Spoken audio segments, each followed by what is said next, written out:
네, 지금부터 한국주거복지포럼과 국토교통부, 한국부동산원, LH토지주택공사, 대구정책연구원이 공동으로 주최하는 국민 주거안정을 위한 주택시장 현황과 주거안정 방안을 위한 토론회를 시작하겠습니다. 저는 오늘 행사의 진행을 맡은 토지주택연구원 조승현 수석연구원입니다. 바쁘신 와중에도 오늘 세미나에 참석해주신 모든 분들께 진심으로 감사의 인사를 전합니다. 한국주거복지포럼은 2013년 2월 박근혜 정부의 주거복지정책 공약 분석이라는 주제로 제1회 포럼을 개최한 이래 주거복지정책, 주택시장, 부동산 등 다양한 주제로 세미나와 토론을 개최하면서 의견을 나누는 장을 마련해 왔습니다. 오늘 토론회는 주거복지포럼에서 주최하는 100회를 기념하는 대토론회로 새 정부 출범에 따른 국정과제와 부동산 정책 발표가 이루어진 시점에서 국민 주거 안정을 위한 다양한 의견과 경험을 나눌 수 있는 소중한 자리가 될 것으로 믿습니다. 먼저 행사에 앞서서 오늘 이 자리에 참석해 주신 내빈을 먼저 소개하고자 합니다. 자리에 앉으신 순서대로 소개해드리겠습니다. 변창흠 전 국토교통부 장관님 참석하셨습니다.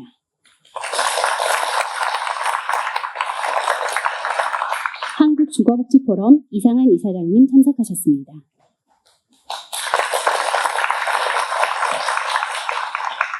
국토교통부 이기봉 주거복지정책관님 참석하셨습니다.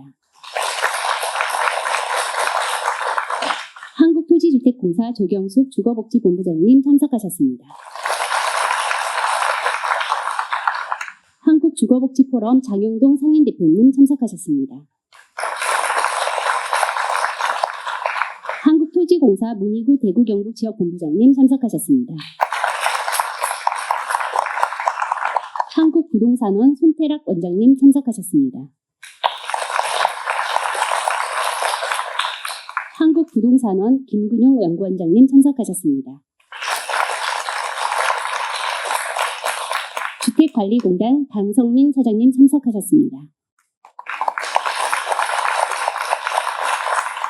주거복지포럼 이사이시고 한국주거서비스 소사이어티 강순주 이사장님 참석하셨습니다. 주거복지포럼 이사이시자 전 주거학회 회장님이신 김미희 전남대학교 명예교수님 참석하셨습니다.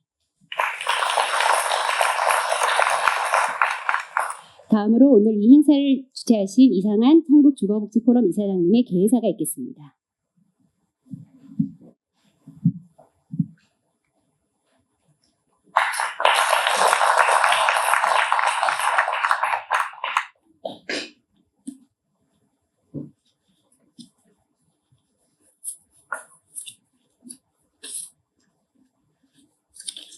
안녕하십니까. 금방 소개받은 주거복지포럼 이사장 이상한입니다. 기민 여러분, 포럼 회원님, 한국부동산원, 한국토지주택공사, 대구정책연구원, 임직원 여러분, 그리고 방청객 여러분, 잘 오셨습니다. 환영합니다. 저희 주거복지포럼은 만남의 장입니다. 주거복지에 대한 다양한 목소리를 담고자 노력해 왔습니다. 그래서 많은 사람들이 공감하는 주거복지에 대한 정책대화를 찾아가고 있습니다. 2013년에 설립돼서 다양한 주제를 가지고 여러 가지 형태의 포럼을 개최했습니다.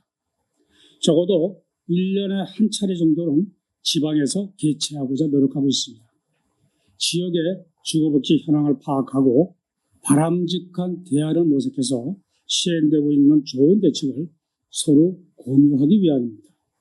오늘은 굉장히 뜻깊은 날입니다. 저희 포럼이 100회째 포럼을 개최하는 날입니다. 이를 기념하기 위해서 오늘 대구에서 대토론회를 개최합니다. 한국부동산원, 한국토지주택공사, 그리고 대구정책연구원 등 4개 단체가 공동으로 개최합니다.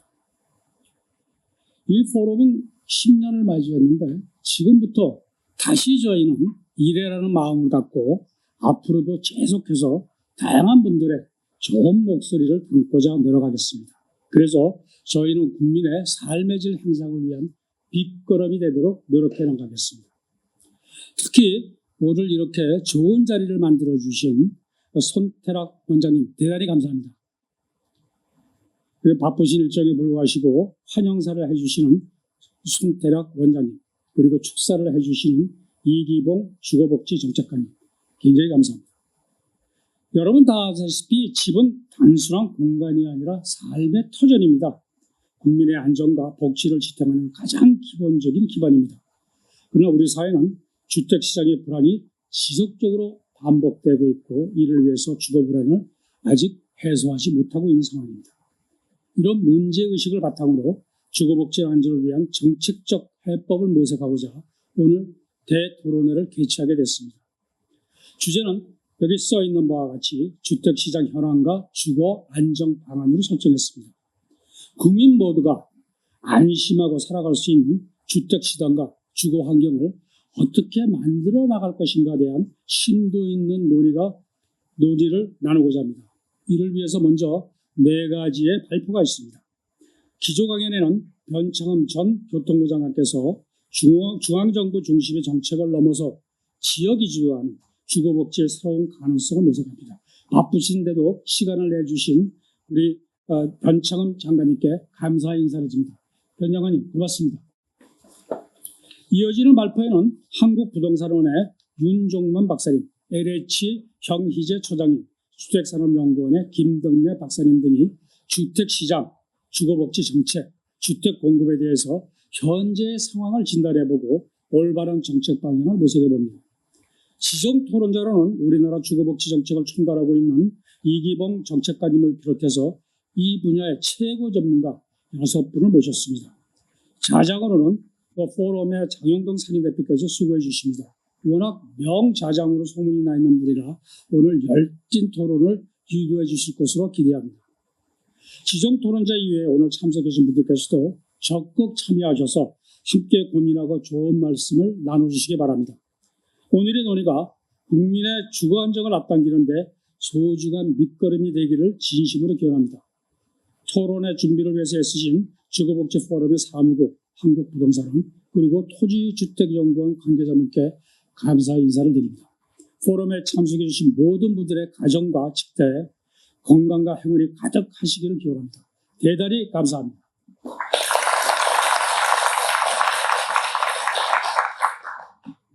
다음으로 이 장소를 제공해 주신 한국부동산원의 손태락 원장님의 환영사가 있겠습니다.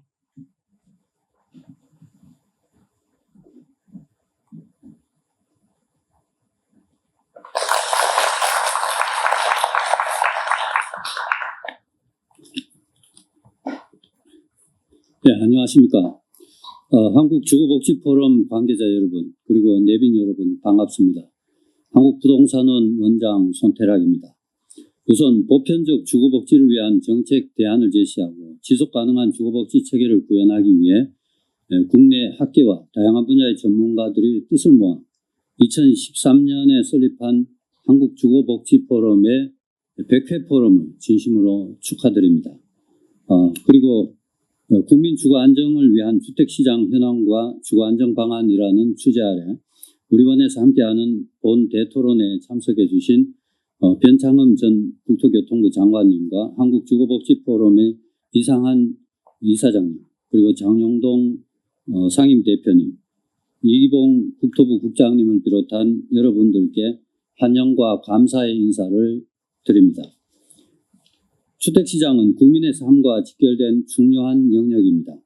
새 정부 출범 이후 변화된 여건 속에서 주택시장 안정과 국민 주거복지를 확보하는 것은 단순한 정책 과제를 넘어 국가적 책무입니다. 특히 금리 변동, 인구구조 변화, 수도권과 지방 간의 부동산 시장의 양극화 심화 등 복합적인 요인이 얽혀서 주택시장의 불확실성이 커지고 있습니다.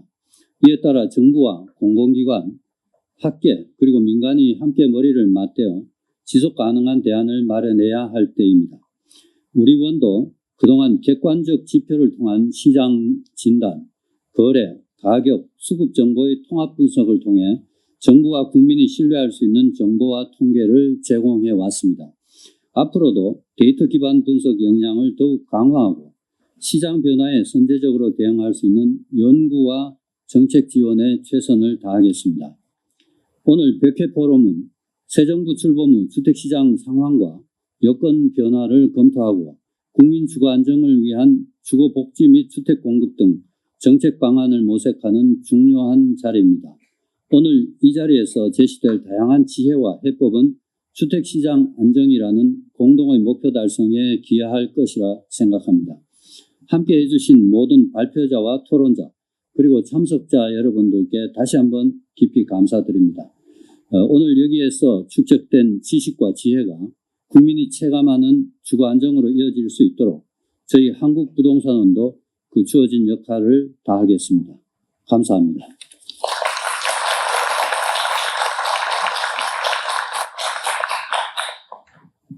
다음으로 오늘 100회 토론회를 축하하는 축사를 이기봉 국토교통부 주거복지정책관님께서 해주시겠습니다.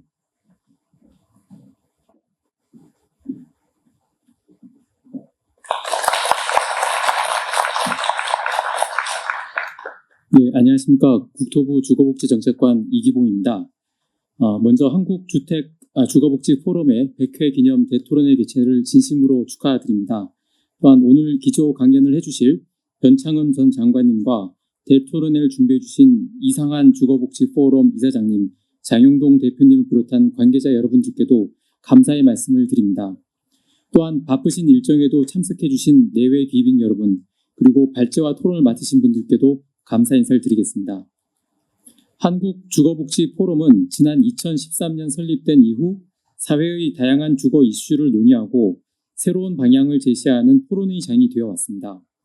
그간 포럼을 통해서 공공임대나 주거급여 등 주거복지 체계와 더불어 빠르게 변화하는 사회적 여건에 대응하기 위한 새롭고 다양한 주거 정책들이 논의되어 왔습니다.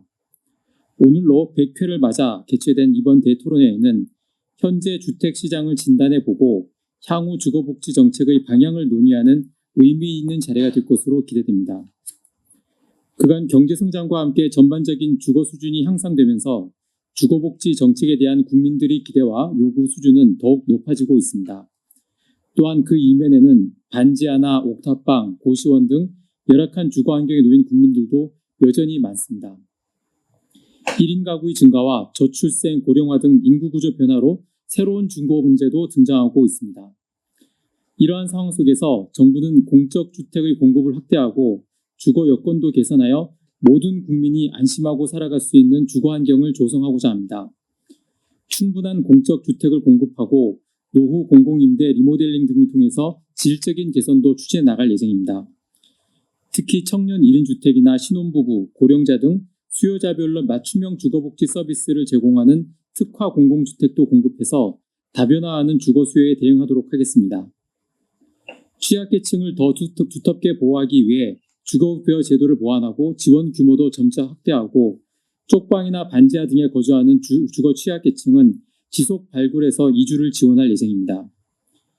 또한 제도의 손길이 닿지 않는 사각지대가 발생하지 않도록 주거복지센터와 같은 주거복지 전달 체계도 강화해 나가겠습니다. 여러 사회적 문제가 복잡하게 얽혀있는 오늘날 정부의 힘만으로는 이러한 다양한 주거 문제를 해결하기에는 부족한 점이 있습니다. 이번 토론회에서 논의한 내용을 바탕해서 국민 누구나 주거 안정 속에서 미래를 설계할 수 있도록 현장 전문가와 민간, 학계, 정부 등 다양한 주체가 힘을 합쳐 훌륭한 주거복지 정책을 만들어 나가기를 기대합니다. 끝으로 다시 한번 100번째 주거복지 포럼 대토론회 개최를 축하드리며 오늘 토론회에서 유익한 논의가 이루어지기를 기대하겠습니다. 감사합니다.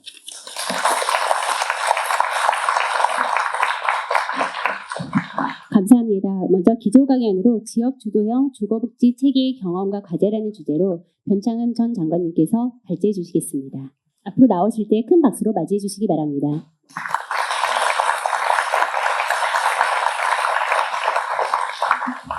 네, 안녕하세요. 저 소개받은 변창흠입니다. 반갑습니다. 우선 주거복지 포럼 100회를 진심으로 축하드립니다. 무려 13년의 긴 기간 동안 그때만 해도 많이 그러니까 확산되어 있지 않는 주거복지에 대해서 특별히 또 포럼을 만들어서 정말 다양한 주제로 우리나라의 주거복지를 오늘의 이기까지 이끄는데 큰 역할을 했다고 저도 믿고 있습니다. 오늘 이 100회 뜻깊은 행사에 제가 기조 강연을 하게 돼서 아주 영광스럽게 생각합니다.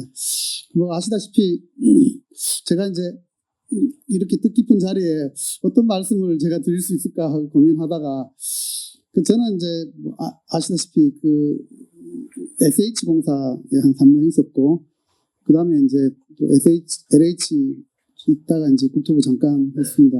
그러다 보니까 이제 주로 서울에서 주택 정책에 자문도 하고 또 실제 정책 하다 보니까 이제 이 시점에는 이 주택 정책의 기조를 좀 이게 중앙정부에서 또는 이제 LH에서 이제 지방으로 좀 과감하게 좀 전환할 시기가 아닌가. 그래서 이제 주거복지 포럼이 그런 새로운 주택 정책 또 주거복지 정책을 또 선도하는데 혹시나 좀 도움이 될까 하고 그런 주제로 한번 좀 말씀을 드려보도록 하겠습니다. 특히 이제 저는 SH 있으면서 실제 하려고 했던 게 뭐 일부는 이제 정책으로 되고 또 실제 이제 집행이 돼서 또 현재도 운영되고 있거나 뭐 완성된 것들이 있습니다. 그래서 제가 이렇게 경험해서 보면 현장에서 또 지역 주민들 또 전문가들 또 이렇게 우리 직원들하고 같이 만들어낸 이 소중한 이 자원들이 조금만 더 확장해서 발전시키면 국가 정책으로 정말 이렇게 확산될 수 있다 이런 생각이 듭니다. 그래서 어느 자리에 있던 그 전문성을 좀 인정해 줄 수 있는 그런 구조만 되면 우리 주거복지나 주택 정책이 한 걸음 더 크게 발전할 수 있지 않을까 이렇게 생각이 듭니다. 다행히 지금 이제 그 이재명 정부가 이제 막 출범해서 이제 여러 가지 방향을 좀 설정하는 단계에 있고 아마 제가 듣기로는 주거복지 로드맵을 지금 현재 작성 중이기 때문에 올해 내에 만들 예정이고 또 LH도 개혁위원회가 만들어져서 지금 준비하고 있기 때문에 아직 이제 이재명 정부의 주택 정책이 크게 지금 3번 나온 것 같아요. 그죠? 한 번은 그 첫 번째 627 금융 정책이 한번 나왔고 813가 그때 뭐 지방 그 산업 육성하는 거 한번 나왔고 최근에 이제 97 주택 공급 확대 방안 그것도 이제 수도권 중심으로 이렇게 되어 있어서 아직 이제 뭐 주거복지에 대해서는 명확하게 좀 제시를 하지 않고 있어서 이제 그것을 준비할 시점이기 때문에 이런 논의가 혹시 좀 도움이 될 수 있지 않을까 이렇게 생각이 듭니다. 오늘 또 특히 바쁘신데도 국토부에서 주거복지 정책관 국장님께 직접 오셨으니까 좀 이렇게 만드실 때 혹시 도움이 됐으면 좋겠습니다. 그래서 제가 이제 한번 그 경험했던 거를 뭐 간략하게 좀 이렇게 말씀을 드리고 그게 이제 시행하면서 보니까 좀 이렇게 바꿨으면 좋겠다는 생각들을 몇 가지 좀 소개를 하려고 합니다. 우선 이제 저는 최근에 우리 주거 문제가 우리만 그런 것이 아니라 세계적으로 정말 심각한 상태에 있고 또 어쩌면 거의 뭐 혁명과 같은 뭐 한번 그 대전환이 있지 않으면 극복하기 좀 어려운 시기가 아닌가 이렇게 생각이 듭니다. 우리가 뭐 교과서에 본 것처럼 이 산업혁명 직후에 정말 주거 문제가 워낙 좀 심각했고 위생과 더불어 빈곤 이게 결국 이제 오늘날 우리 이제 그 자본주의와 사회주의라는 큰 전환을 낳은 계기가 된 거잖아요. 그걸 어떻게 해결할 거냐 할 때 뭐 농촌으로 내려가자, 뭐 이상 공동체를 만들자는 건 있지만 결국 이제 그거를 완전히 정권을 바꿔가지고 하자는 마르크스주의부터 개혁으로 부분적인 이제 수정으로 가자는 데까지 이제 전환이 됐는데 지금 시점에서 이렇게 보면 다시 지금 자본주의 속에서 주거 문제가 가장 핵심으로 되고 있는 것 같아요. 그래서 이 주택 또는 이제 부동산에서 생기는 불로소득이 우리가 근로소득에서 생기는 이 불평등을 훨씬 능가하는 사회가 됐고 그래서 이제 불로소득이 자본주의 전체 그리고 이제 계층을 결정하는 시기가 된 것이 아닌가. 그래서 저는 이게 이제 주거권에 대한 전면적 투쟁 또는 뭐 완전히 정책 전환이 없으면 이 문제를 극복하기 좀 어려운 시점이 아닌가 이런 생각을 하고 있습니다. 우리가 이제 1910년대, 20년대 이때 이제 1900년대 초반에 보면 사회주택법, 주택법이 막 등장하기 시작하는데요. 어마어마한 이제 투쟁이 있었고, 이런 이제 뉴욕, 여기는 이제 영국 글래스고인데 이런 이제 렌트 스트라이크가 있어서 임대주택이 이제 본격적으로 등장하기 시작을 했는데, 최근 들어서 다시 이제 보시면 우리가 잘 아는 이 주거복지의 선도적인 국가들, 베를린, 네덜란드, 뭐 토론토, 뭐 이렇게 호주나 뉴질랜드까지 세입자에 대한 투쟁 운동이 엄청나게 나타나고 있는 겁니다. 제가 요즘 충격받은 거는 이렇게 이제 우리가 어떤 나라를 벤치마킹 할 거냐 할 때 가장 좀 본받고 싶어 하는 이제 네덜란드나 베를린 같은 독일도 저런 이제 임대료 투쟁을 하고 있으니까, 최근에 저도 한번 가보니까 네덜란드에 가서 배우려고 다주택이 총량으로 지금 두 번째로 많지, 프랑스 다음으로 많은 저 나라에서도 다주택을 계속 이제 팔고 있고, 그러다 보니까 살 집이 없어서 이제 이런 심각한 문제가 생기는 것 같아요. 영국은 뭐 아시다시피 대처 때 한 260만 채를 이제 팔아먹었고, 독일도 이제 민간 임대주택, 그러니까 영구히 살 수 있도록 특별한 이유 없으면 쫓아낼 수 없는 거라서 임대주택의 상징처럼 돼 있었던 이 독일에서도 지금 임대료 폭등이 나서 오죽하면 3,000세대 이상을 국유화하자, 뭐 이런 게 이제 법안으로 올라가서 연방에서 지금 이제 막혀 있는 상태에 있는 것 같습니다. 그래서 이제 우리는 어떤 도시를 벤치마킹 할 거냐. 저는 이제 다행히 우리는 뭐 여러분들께서 이렇게 노력하시고 또 정부도 그것을 받아들여서 그나마 지금 이제 임대주택을 지속적으로 공급하고 있는 이제 국가 중에 하나가 아닌가. 그래서 저는 아직은 그래도 벤치마킹 할 나라가 이제 비엔나나 파리, 뭐 헬시키 정도인데, 이런 주택 문제가 해결되면 그만큼 이제 이 삶의 질 지수라든지 이런 게 높아지고 사회적 통합이 이제 높아지는 것을 우리가 볼 수가 있습니다. 그래서 이제 이런 이제 상징적인 건물들이 유물로 남아 있고, 지금도 이제 가보면 이 도시 또는 뭐 지역 주민들의 이제 프라이드로 되어 있는 것 같습니다. 요 밑에 오른쪽 밑에 있는 거는 이 그리시 바티뇰이라고 우리 이제 역세권을 복합해서 만든 거고, 요 왼쪽에 있는 거는 햇쉽이라고 네덜란드 암스테르담에 있는 주택인데 아주 이쁘잖아요. 그래서 노동자들도 이렇게 멋있는 주택에 살 권리가 있다, 이거를 주장한 것 같습니다.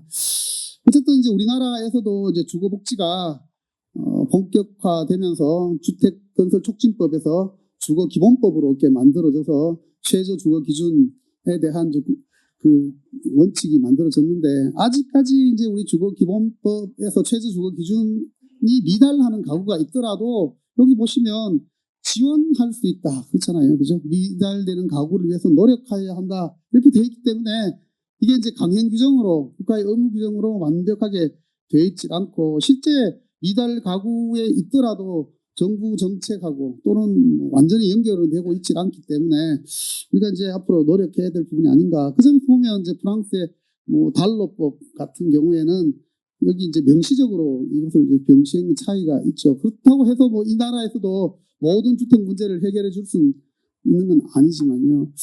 우리에게서 이제 임대주택은, 특히 이제 공공임대주택은 수많은 이제 투쟁과 또 선도적인 이제 노력을 한 덕분에 만들어졌고, 특히 이제 가정주택 문제가 심각했던 이제 서울시에서 합동재개발 이후로 치열한 투쟁이 있어서 분양권에서 출발해서 이제 영구 임대주택을 확보하는데 이르렀습니다. 그래서 이제 우리나라에서는 임대주택 공급이 일종의 이제 정치 공약으로 될 만큼 이제 선도적이었는데, 최근 들어서 이제 이게 조금 이제 침체돼서 좀 안타깝게 생각을 하고 있습니다. 그래서 이제 최저 주거 기준이나 주거기본법, 주거복지조례, 뭐 주거실태조사, 그다음 주거복지센터, 뭐 이런 것들이 이제 만들어졌고, 최근에 이제 임대주택도 이렇게 맞춤형으로, 테마형으로, 뭐 특화형으로 만들어져서 단순히 주택만 공급하는 것이 아니라 거기서 좋은 공동체 만드는 데까지 가고 있는 것이 이제 우리의 현실이 아닌가, 이렇게 생각이 듭니다. 그런데 이제 우리 주거복지는 그동안 이제 주택 공급 쪽에 아무리 초점을 맞추다 보니까 우리가 지금 여러 가지 문제가 되고 있는 이제 전월세 문제라든지 주거급여 문제라든지 이런 이제 소비자 보조 방식에서는 다소 좀 미흡하다, 이런 생각이 들고, 또 한 가지 이제 중요한 부분은 이 어려운 재정 속에서 주도한 역할을 중앙정부 그리고 이제 국가공기업 LH가 하다 보니까 처음에 주택을 공급할 때부터 이제 택지나 주택 건설을 국토부 또 LH가 주도하다 보니까 주거복지도 그 책임이 LH에 넘겨져 있는 것 같습니다. 그러니까 만일 이제 LH나 국토부가 이 충분히 주거복지에 대해서 보살피지 못하는 부분은 그 지방자치단체에서 그동안 이제 경험이나 정보가 축적되어 있지 않기 때문에 여러 한계가 있는 것 같아요. 그래서 지금 최근 들어서 이제 이 주거 문제가 다시 정부 정책에 따라서 충분한 정책이 공급되지 않고 있기 때문에 최근에 보면 주택 외에 거처하는 사람들이 오히려 더 늘고 있는 거예요. 특히 이제 서울 같은 경우에 뭐 주택 이외에 거쳐, 고시원이나 빌하우스 이런 데 사는 사람이 늘고 반지하 주택은 좀 줄고 있지만 여전히 서울에서도 24만 5천 호 정도가 지하주택에 살고 있는 상태에 있습니다. 그래서 이렇게 충분한 양의 주택이 공급되지 않을 때 뭐 이런 이제 뭐 고시원, 국일 고시원 같은 화재라든지 침수라든지 이런 문제가 나타나고 있기 때문에 수많은 이제 단체나 또 주민들이 주택 공급임대 확보를 위해서 이제 노력을 하고 있습니다. 그런데 이제 우리의 주거복지는 임대주택을 공급하는 것만으로 완성되는 것이 아니라 이제 거기에 맞는 여러 가지 복지 서비스나 다른 지원 기능이 같이 결합되어야 되는 겁니다. 그래서 이제 그런데 이 복지 서비스는 지자체 또는 지역의 고유한 특성이나 주민의 특성을 고려해야 되는데 우리 주거복지는 중앙정부나 LH 중심으로 이렇게 공급하다 보니까 임대주택 말고 나머지 주거급여라든지 그다음에 이제 주거상담이라든지 집수리라든지 일자리 창출이라든지 각종 복지 지원 서비스를 LH가 다 할 수가 없잖아요. 그럼 지자체가 그것을 주도를 해야 되는데 아직 그 경험이나 경력이 충분하지 않다는 겁니다. 여기 보신 것처럼 지자체가 주거복지 업무를 통합하려면 임대주택을 스스로 지을 수 있어야 되고 그다음 맞는 유형의 크기, 형태, 입주민을 선택할 수 있어야 되고 그다음에 이제 주거급여에 대해서 누구에게 줄 거냐, 언제 줄 거냐, 어떻게 줄 거냐 그다음에 실제 준 사람들이 임대주택 주거급여를 통해서 성과가 있는지 주거질 향상이 됐는지를 정보를 확보할 수 있어야 되고 그 다음에 거기 사는 사람에게 각종 이제 돌봄이라든지 방과 후 교육이라든지 여가라든지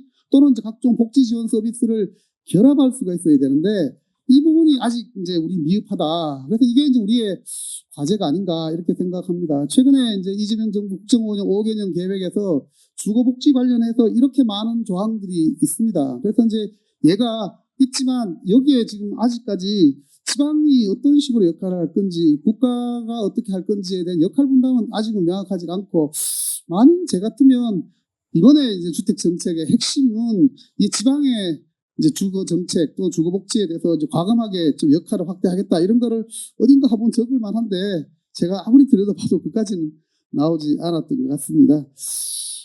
아까 제가 말씀드린 것처럼 저는 이제 그 SH에 2015년에 14년 11월에 가서 한 3년을 있었는데요.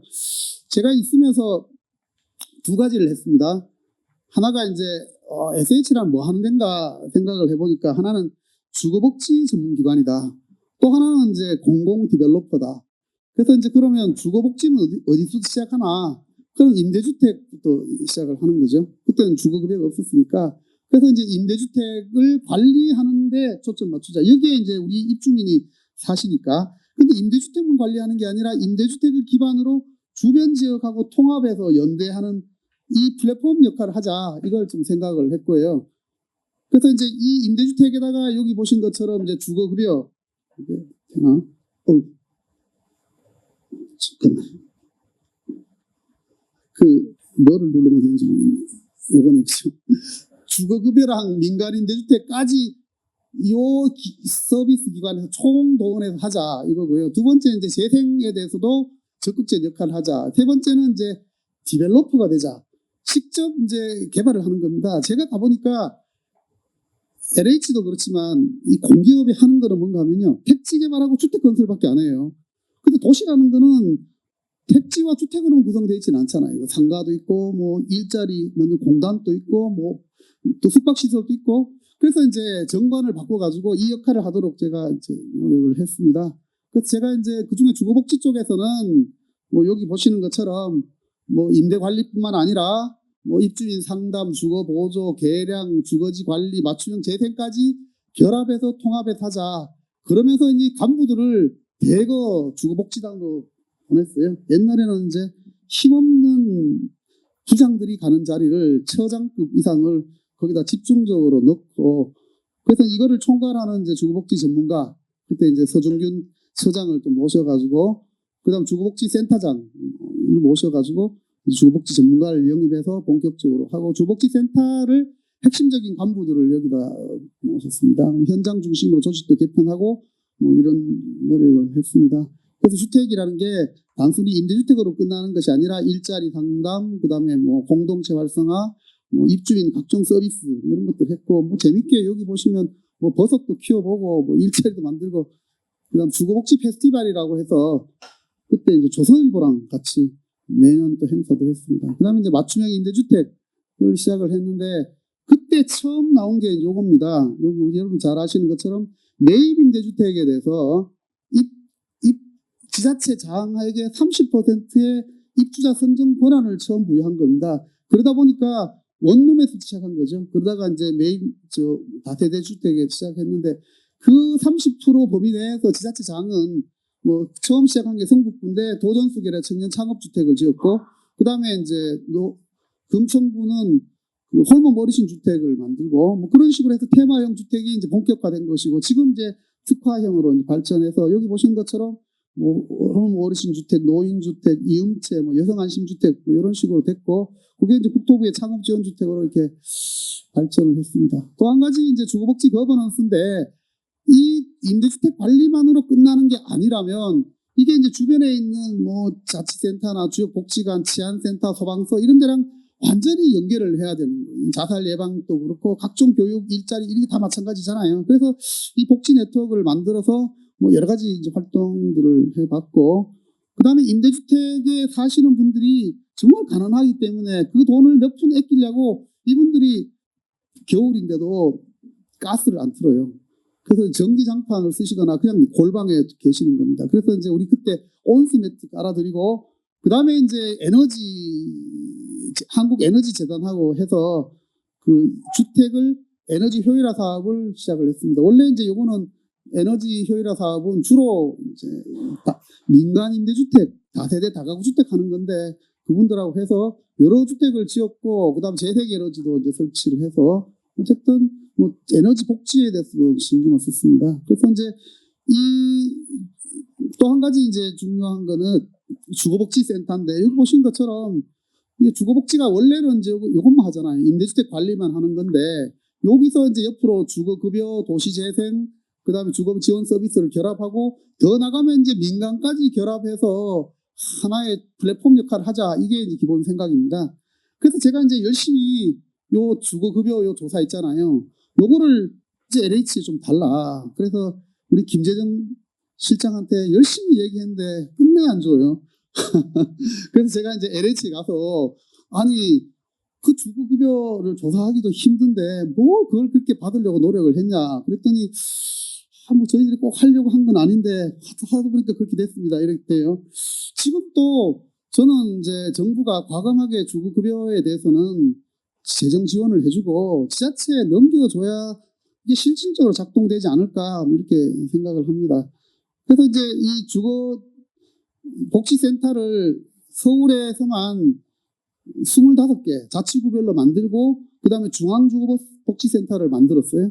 그래서 이제 했더니 이게 주거기본법이 만들어지면서 말이죠, 이거를 LH에 위탁을 했어요. 그래서 내가 LH에 위탁하면 LH는 지금 하고 있는 일도 많은데 임대주택 관리하기도 바쁜데 이 주거복지센터를 어떻게 다 할 수 있을까?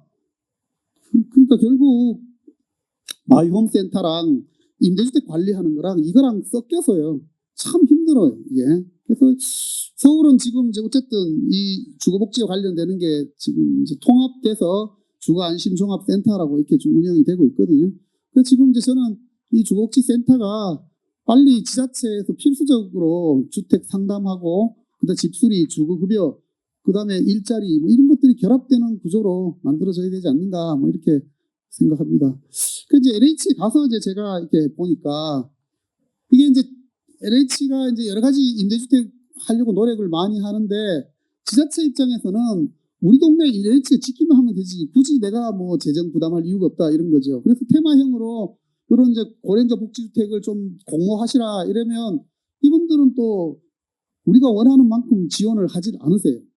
그러니까 이게 재정 부담이 크다는 거죠. 근데 LH 입장에서도 보면 이 사계실이라는 데가 있어서 그러니까 뭐 다른 행복주택이면 옛날에 마이너스 58% 지금 아마 42%인가 그렇게 마이너스 이거보다 넘어서면 지자체에 부담을 주거든요. 그러니까 지자체 입장에서는 LH랑 괜히 했더니 어마어마하게 많은 이제 100억대 이상을 돈을 달라 그러니까 요즘 또 불만이 아주 많더라고요. 제가 지방에 다녀보니까.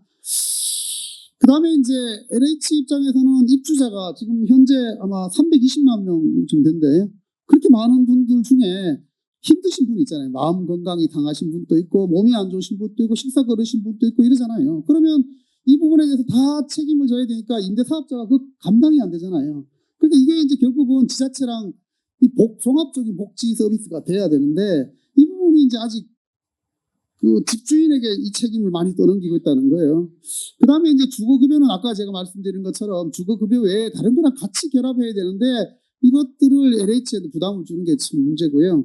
그 다음에 LH 입장에서는 이제 주거복지지사, 마이홈센터, 주거복지센터 이 세 가지가 같이 있으니까 가령 이제 이거예요. SH가 갖고 있는 임대주택에 대한 조사를 LH가 해요.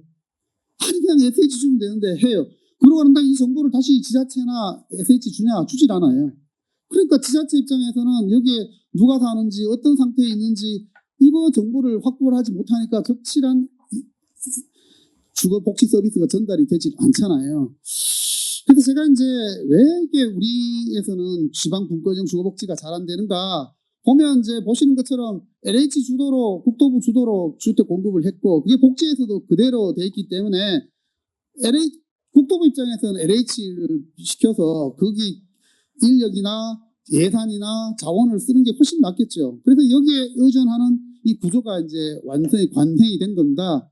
그래서 이제 보면 주거복지와 관련되는 거를 다 LH 넘긴 겁니다. 주거급여, 마이홈센터, 마이홈 포탈, 임대주택 관리, 공동지원, 전세 사기 피해, 뭐 최근에 뭐 이런 것들이 전부 LH에 이렇게 넘어와 있는 상태죠. 그런데 이제 보시는 것처럼 얘도 이거 돈을 다 주는 게 아니에요. 여기 보시면 국비가 있고 LH 자체 예산으로 하라는 것도 많잖아요. 이렇게.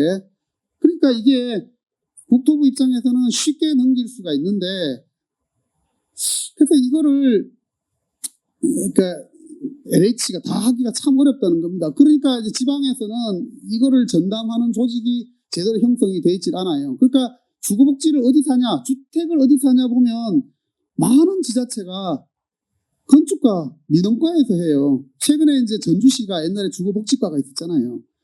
시장이 같은 민주당인데 바뀌었는데 건축과에서 하는 거예요, 이제는. 그 결국은 주택 업무라는 거는 인허가 업무다 이렇게 보는 거 그냥 또는 민원 업무다 그게 아니잖아요. 그 지금 이제 지자체 입장에서도 이게 좀 명확하지 않고 지방 공기업 입장에서는 이거를 하려고 보니까 뭐 적자 부담이 많죠. 특히 행안부에서는 임대주택 부채든 뭐든 부채율이 높으면 평가에서 나빠지니까요.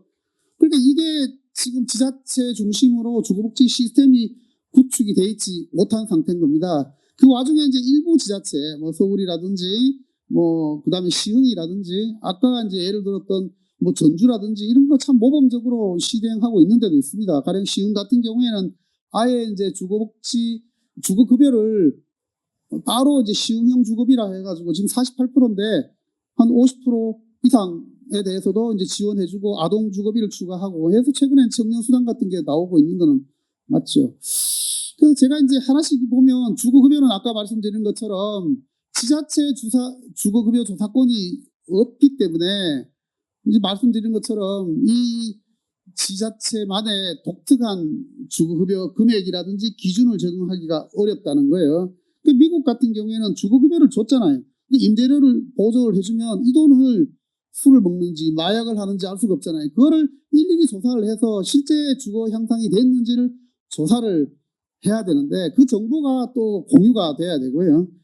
지금 이제 우리가 그게 약하다는 거예요. 그 다음에 이제 입주자 선정 부분인데 사실은 이제 입주자는 가장 맞는 사람 그 지역에서 특화된 사람들이 찾을 수가 있어야 되는데 최근 들어서 이제 입주자 선정은 영구 임대주택이나 이런 거는 전부 다 일정한 자격, 재산이나 소득 재산 있는 사람들 중에서 이제 선발하게만 돼 있으니까 입주자를 지자체가 선정할 수 있는 권한이 없는 거죠. 예를 들어서 제가 이제 함양에서 이제 농촌 살리기 임대주택을 지었는데 요 임대주택은 매입임대예요. 그 30년이에요.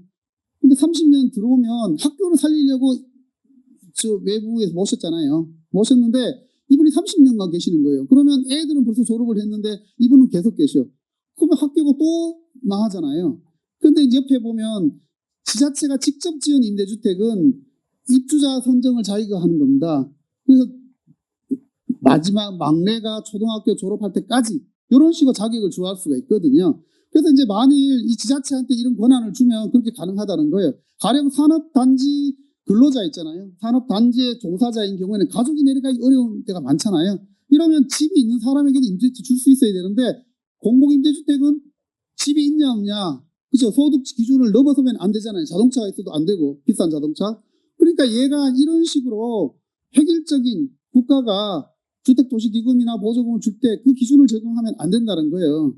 그다음 주거복지센터는 아까 제가 말씀드린 것처럼 이제 지자체하고 무관하게 되는 경우가 있고 아직 지자체가 설치되지 못한 데가 많고 있어도 그냥 지금 경기도 일부 지자체 보면 그냥 부서에 직원 한 명을 놓고 센터라고 그냥 하고 있는 데도 있다는 말이에요.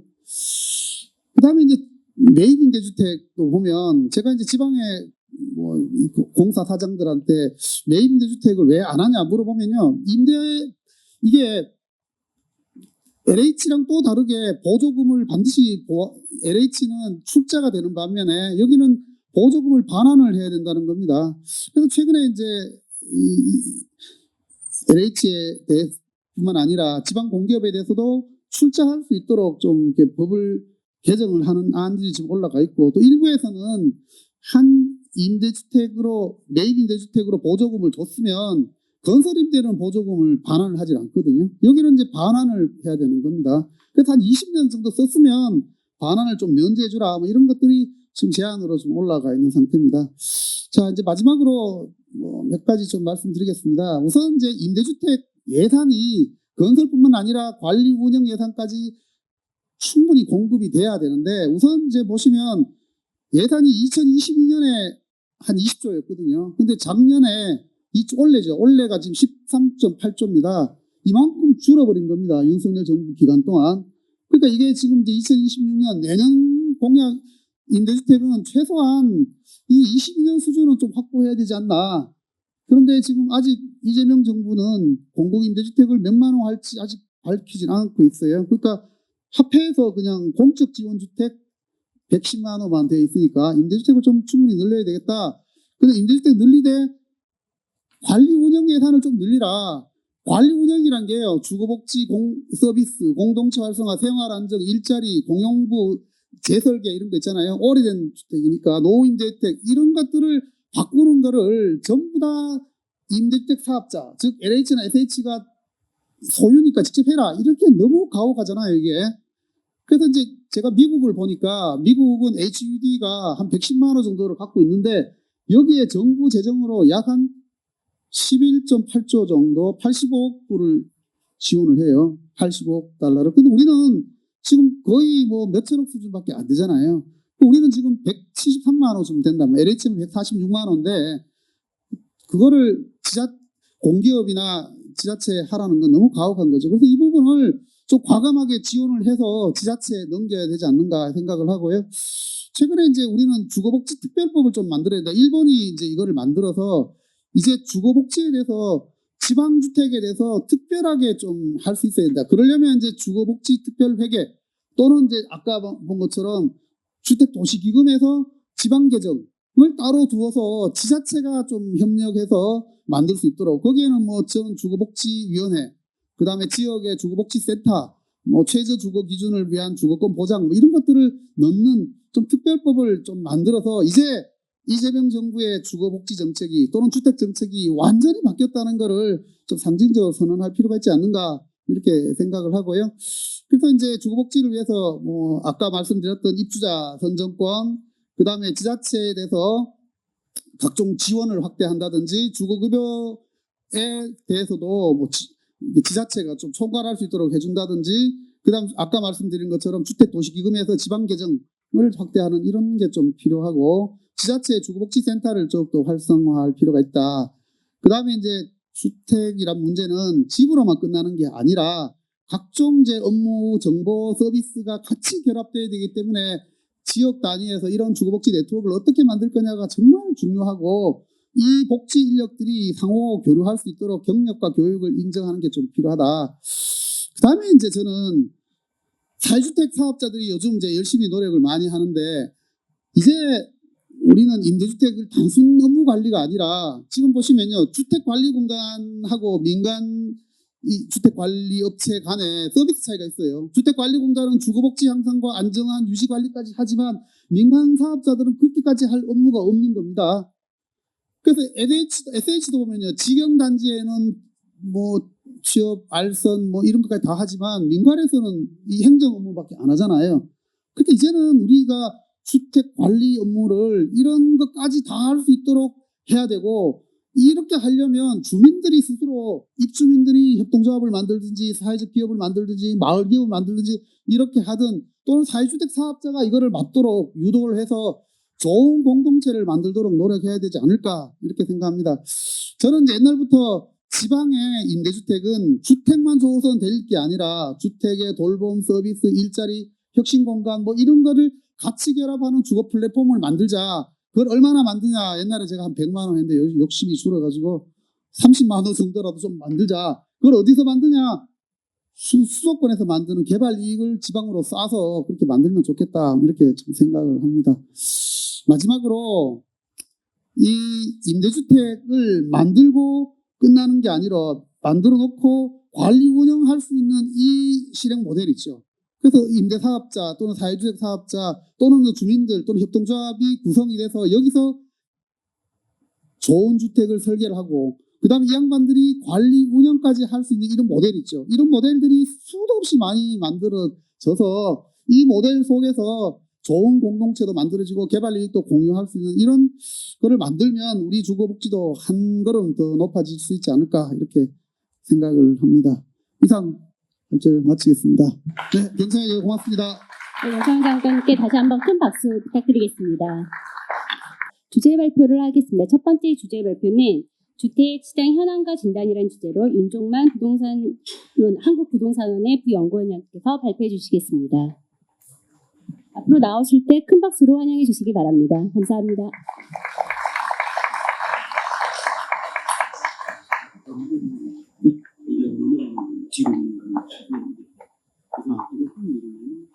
예.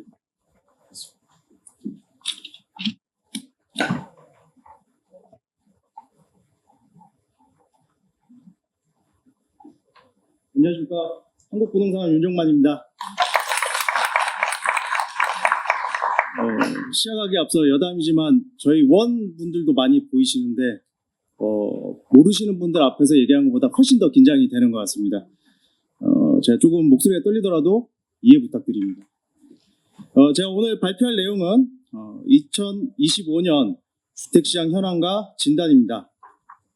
1, 2장에서는 거시경제와 주택시장 동향에 대해서 간단히 말씀을 드리고 3장에서는 정책 등 주요 이슈들과 그 다음에 각 요인들이 시장에 미치는 영향에 대해서 진단을 하도록 하겠습니다. 3장에서 주로 다룰 내용은 6.27 대책의 내용과 그 다음에 최근 7, 8월 두 달간 그 거래량 변화 등에 대해서 한번 살펴보도록 하겠습니다. 올해 우리나라 경제 성장률은 썩 좋지는 못했습니다. 이제 25년 1분기 마이너스 0.2% 역성장 등 이제 4분기 동안 지난 4분기 동안 연속으로 이제 0% 내에 저조한 분기 성장률을 기록했습니다. 다만 2분기에는 이제 소비 수출의 영향으로 반등하면서 플러스 0.6% 분기 성장률을 기록했습니다. 경제 활동별로 이제 산업별로 살펴보게 되면 부동산 시장과 밀접한 관계를 갖고 있는 건설업의 성장률이 두드러지게 이제 낮은 것을 알 수가 있습니다.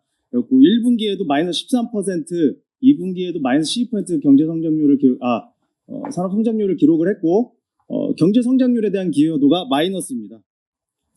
그래도 이러한 경제 성장률에도 불구하고 물가는 2% 내외를 유지하고 있는 것은 그래도 긍정적으로 보여집니다.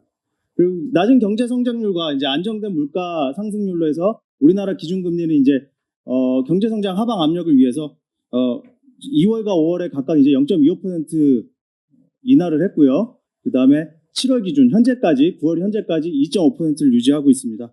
코픽스는 지난해 말 대비 0.7% 하락한 2.51, 그리고 며칠 전에 발표됐는데 이제 8월 기준으로는 2.49%를 기록하고 있습니다.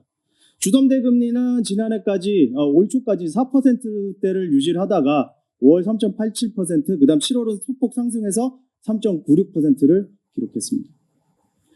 가장 밀접했던 아까 말씀드렸던 건설 시장에 대해서 말씀을 드리겠습니다. 선행지표인 건설 수주는 기저효과로 인해서 24년 11% 증가한 것으로 나타났지만 이제 23년도에 마이너스 18%였습니다. 그러니까 아직 완벽한 회복을 하지 못했고요. 올해 7월 누계로 전년 동기간 대비해서 플러스 1%에 그쳤습니다. 그러니까 올해도 수주액이 크게 좋아질 것으로 보이지 않고 동행지표인 건설 기성은 올해 7월 누계 마이너스 19%입니다. 그래서 2000년대 들어서 최대 감소폭을 기록을 했습니다. 이만큼 건설 시장이 현재 좋지 못하고 앞으로 좋아질 것이라는 기대를 하기가 조금은 어려운 상황입니다. 그 와중에도 건설 공사비는 22년까지 가파르게 이제 상승했던 건설 공사비는 다행히 이제 23년부터 차츰 안정이 됐고 24년 9월 이후 현재까지 전년 동기 대비 상승률이 1% 내외를 유지를 하고 있습니다. 다른 나라들은 어떤지 간단히 살펴보면 25년 주요국 대부분 1% 내외로 성장세가 주춤할 전망이긴 합니다. 우리나라 역시 이제 건설 경기 침체와 통상 여건 악화 등으로 25년 0.8% 성장에 그칠 것으로 이제 기대를 하고 있는 전망을 하고 있는데요. 조금 더 안 좋은 부분은 아래 보시면 이제 IMF에서 발표한 전망치입니다. 우리나라 한국은행도 0.8%를 전망했고 IMF도 25년 7월에 0.8%를 전망을 했는데 다른 국가들은 전망치를 조금씩 상향 조정한 반면 우리나라는 하향 조정을 했습니다. 그러니까 기대되는 부분이 조금 부족하지 않나 그렇게 생각이 되고요. 사실 주택시장 동향은 우리 원에 계신 분들은 뭐 누구든 다 잘 알고 계실 겁니다. 오늘 참석하신 분들 다 마찬가지고요. 전체적으로 어떤지 한번 보게 되면은 HP 필터로 본 이제 주택 아파트 매매가격 지수 순환주기입니다. 수도권과 지방 모두 이제 트렌드보다는 조금 더 위에 있는 것으로 나타나는데요. 다만 이제 지방은 하락이 계속 지속은 되고 있고요. 그래도 하락폭은 점차 축소되고 있는 형태입니다. 우리나라 주택 매매 가격은 22년 이후 지속되던 하락세가 23년 하반기 상승 전환을 했습니다. 그래서 반기별로는 소폭의 이제 상승과 하락이 반복되면서 보합세를 보이고 있는데요. 7월 누적 0.08%고요. 15일에 발표된 자료에는 이제 플러스 0.13%가 8월 달에도 소폭 상승한 것으로 나타났습니다. 권역별 아파트 매매 가격을 보시게 되면은 수도권은 올해 상반기 상승폭이 지속적으로 확대되었으나 7월 이후 상승폭이 축소되었고요. 지방은 하락은 지속되고 있지만 하락폭은 축소되고 있는 상황입니다. 매매 거래량을 보시게 되면 25년 7월까지 누적 매매 거래량은 42만 호로 23년 동기간 38만 호 대비 소폭 증가한 것으로 나타났는데 이제 지방의 경우는 거래량이 비슷하고요. 수도권을 중심으로 회복한 것으로 나타났습니다. 다만 7월 들어서는 수도권을 중심으로 전월 대비 매매 거래량이 감소했습니다. 전세 가격은 매매 가격과 비슷한 양상을 보이고 있기는 한데요. 다만 이제 지방의 경우는 8월에 소폭 상승 전환한 형태를 보여주고 있습니다. 전월세 거래량을 보시겠습니다. 거래량보다는 이제 전세 거래 비중을 보시면 더 의미가 있을 것 같은데요. 우선 22년도에 거래량이 갑자기 증가하게 된 것은 저희 거래 신고제 영향이기 때문에 22년 이후로 변화를 봐주시면 더 좋을 것 같습니다. 아파트 같은 경우는 수도권이든 비수도권이든 그래도 55%에서 50% 수준을 유지를 계속하고 있습니다. 특히 수도권 아파트 같은 경우는 크게 감소한 모습을 보이지 않았고요. 다만 아파트 외 주택에서는 전세 거래 비중이 상당히 감소를 했습니다. 수도권에서는 22년 43.5%에서 25년 7월 누계로 27.5%까지 감소를 했는데 비수도권의 아파트 외 주택들은 지금 25년 중에 전세 거래량이 17.2%에 불과합니다. 그리고 그 전세 사기와 그 이후 이제 전세 보증 축소 등의 영향이 지방 비수도권의 아파트 외 주택들에 큰 영향을 미친 것으로 보여집니다. 그럼 정책과 이슈들에 대해서 한번 살펴보도록 하겠습니다. 우선 우리나라 기준금리는 지난해 10월, 11월, 그다음 올해 2월, 5월 0.2%포인트씩 계속 인하를 했고요. 25년 9월 현재 기준금리 2.5%입니다. 미국이 어제 또 0.25% 하락을 인하를 하면서 이제 4.25%로 내렸는데요. 우리나라에서 시장에서는 이제 연말까지 한두 차례 추가 인하 전망이 우세한 편입니다. 이제 우리나라는 10월, 11월 금통위가 두 차례 남아 있습니다. 주담대 금리 같은 경우는 24년 후반부터 시장금리 하락이 지속되면서 이제 그 코픽스와 이제 스프레드가 점차 커졌습니다. 근데 25년 1월부터는 주담대 금리도 하락하기 시작해서 25년 7월까지 3.96%이고 지금 아래 가운데 시장금리 그래프를 보시게 되면 스프레드가 점점 커지면서 이제 코픽스가 하락하면 주담대 대출 금리도 같이 하락할 가능성이 높아 보입니다. 그리고 하반기에는 올해 저조한 경제 성장에 대해서 확장적 재정 금융 정책이 예상이 되는데요. 통화량 증가가 예상이 되고요. 이 부분도 우리나라 주택 매매 가격 지수, 그러니까 주택 가격에 영향을 미칠 것으로 생각이 됩니다. 25년 상반기에는 서울 주택 가격이 상당한 이슈였습니다. 그래프를 보시게 되면 토지거래구역 해제와 그다음 재지정 그리고 6.27 대책 이후에 주택 매매 가격 지수의 변화가 크게 나타나는 것으로 보여집니다. 다만 이제 6월 이후에 오른쪽 하단의 지도를 보시게 되면은 상승폭이 점차 축소되는 것들이 보이고요.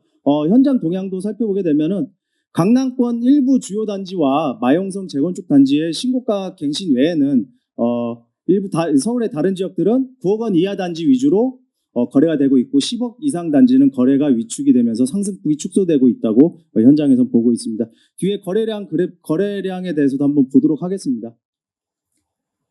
25년 상반기에 서울 주택 가격 상승 원인으로 수요 측면에서는 이제 금리가 많이 인하가 됐었고요. 그 다음에 DSR 3단계가 7월부터 시행된다고 예고가 되어 있었죠. 그래서 시행 전에 이제 대출 수요들이 이제 대출을 몰아서 이제 받은 것도 있고요. 그 다음에 통화량 증가, 이제 과거 학습 효과라 하면 이제 저희 가장 큰 이벤트가 있었던 이제 대선이라든가 이런 것들에 대해서 매매 가격 상승에 대한 전망이 있었고 이에 대해서 이제 매수 수요가 증가를 했습니다.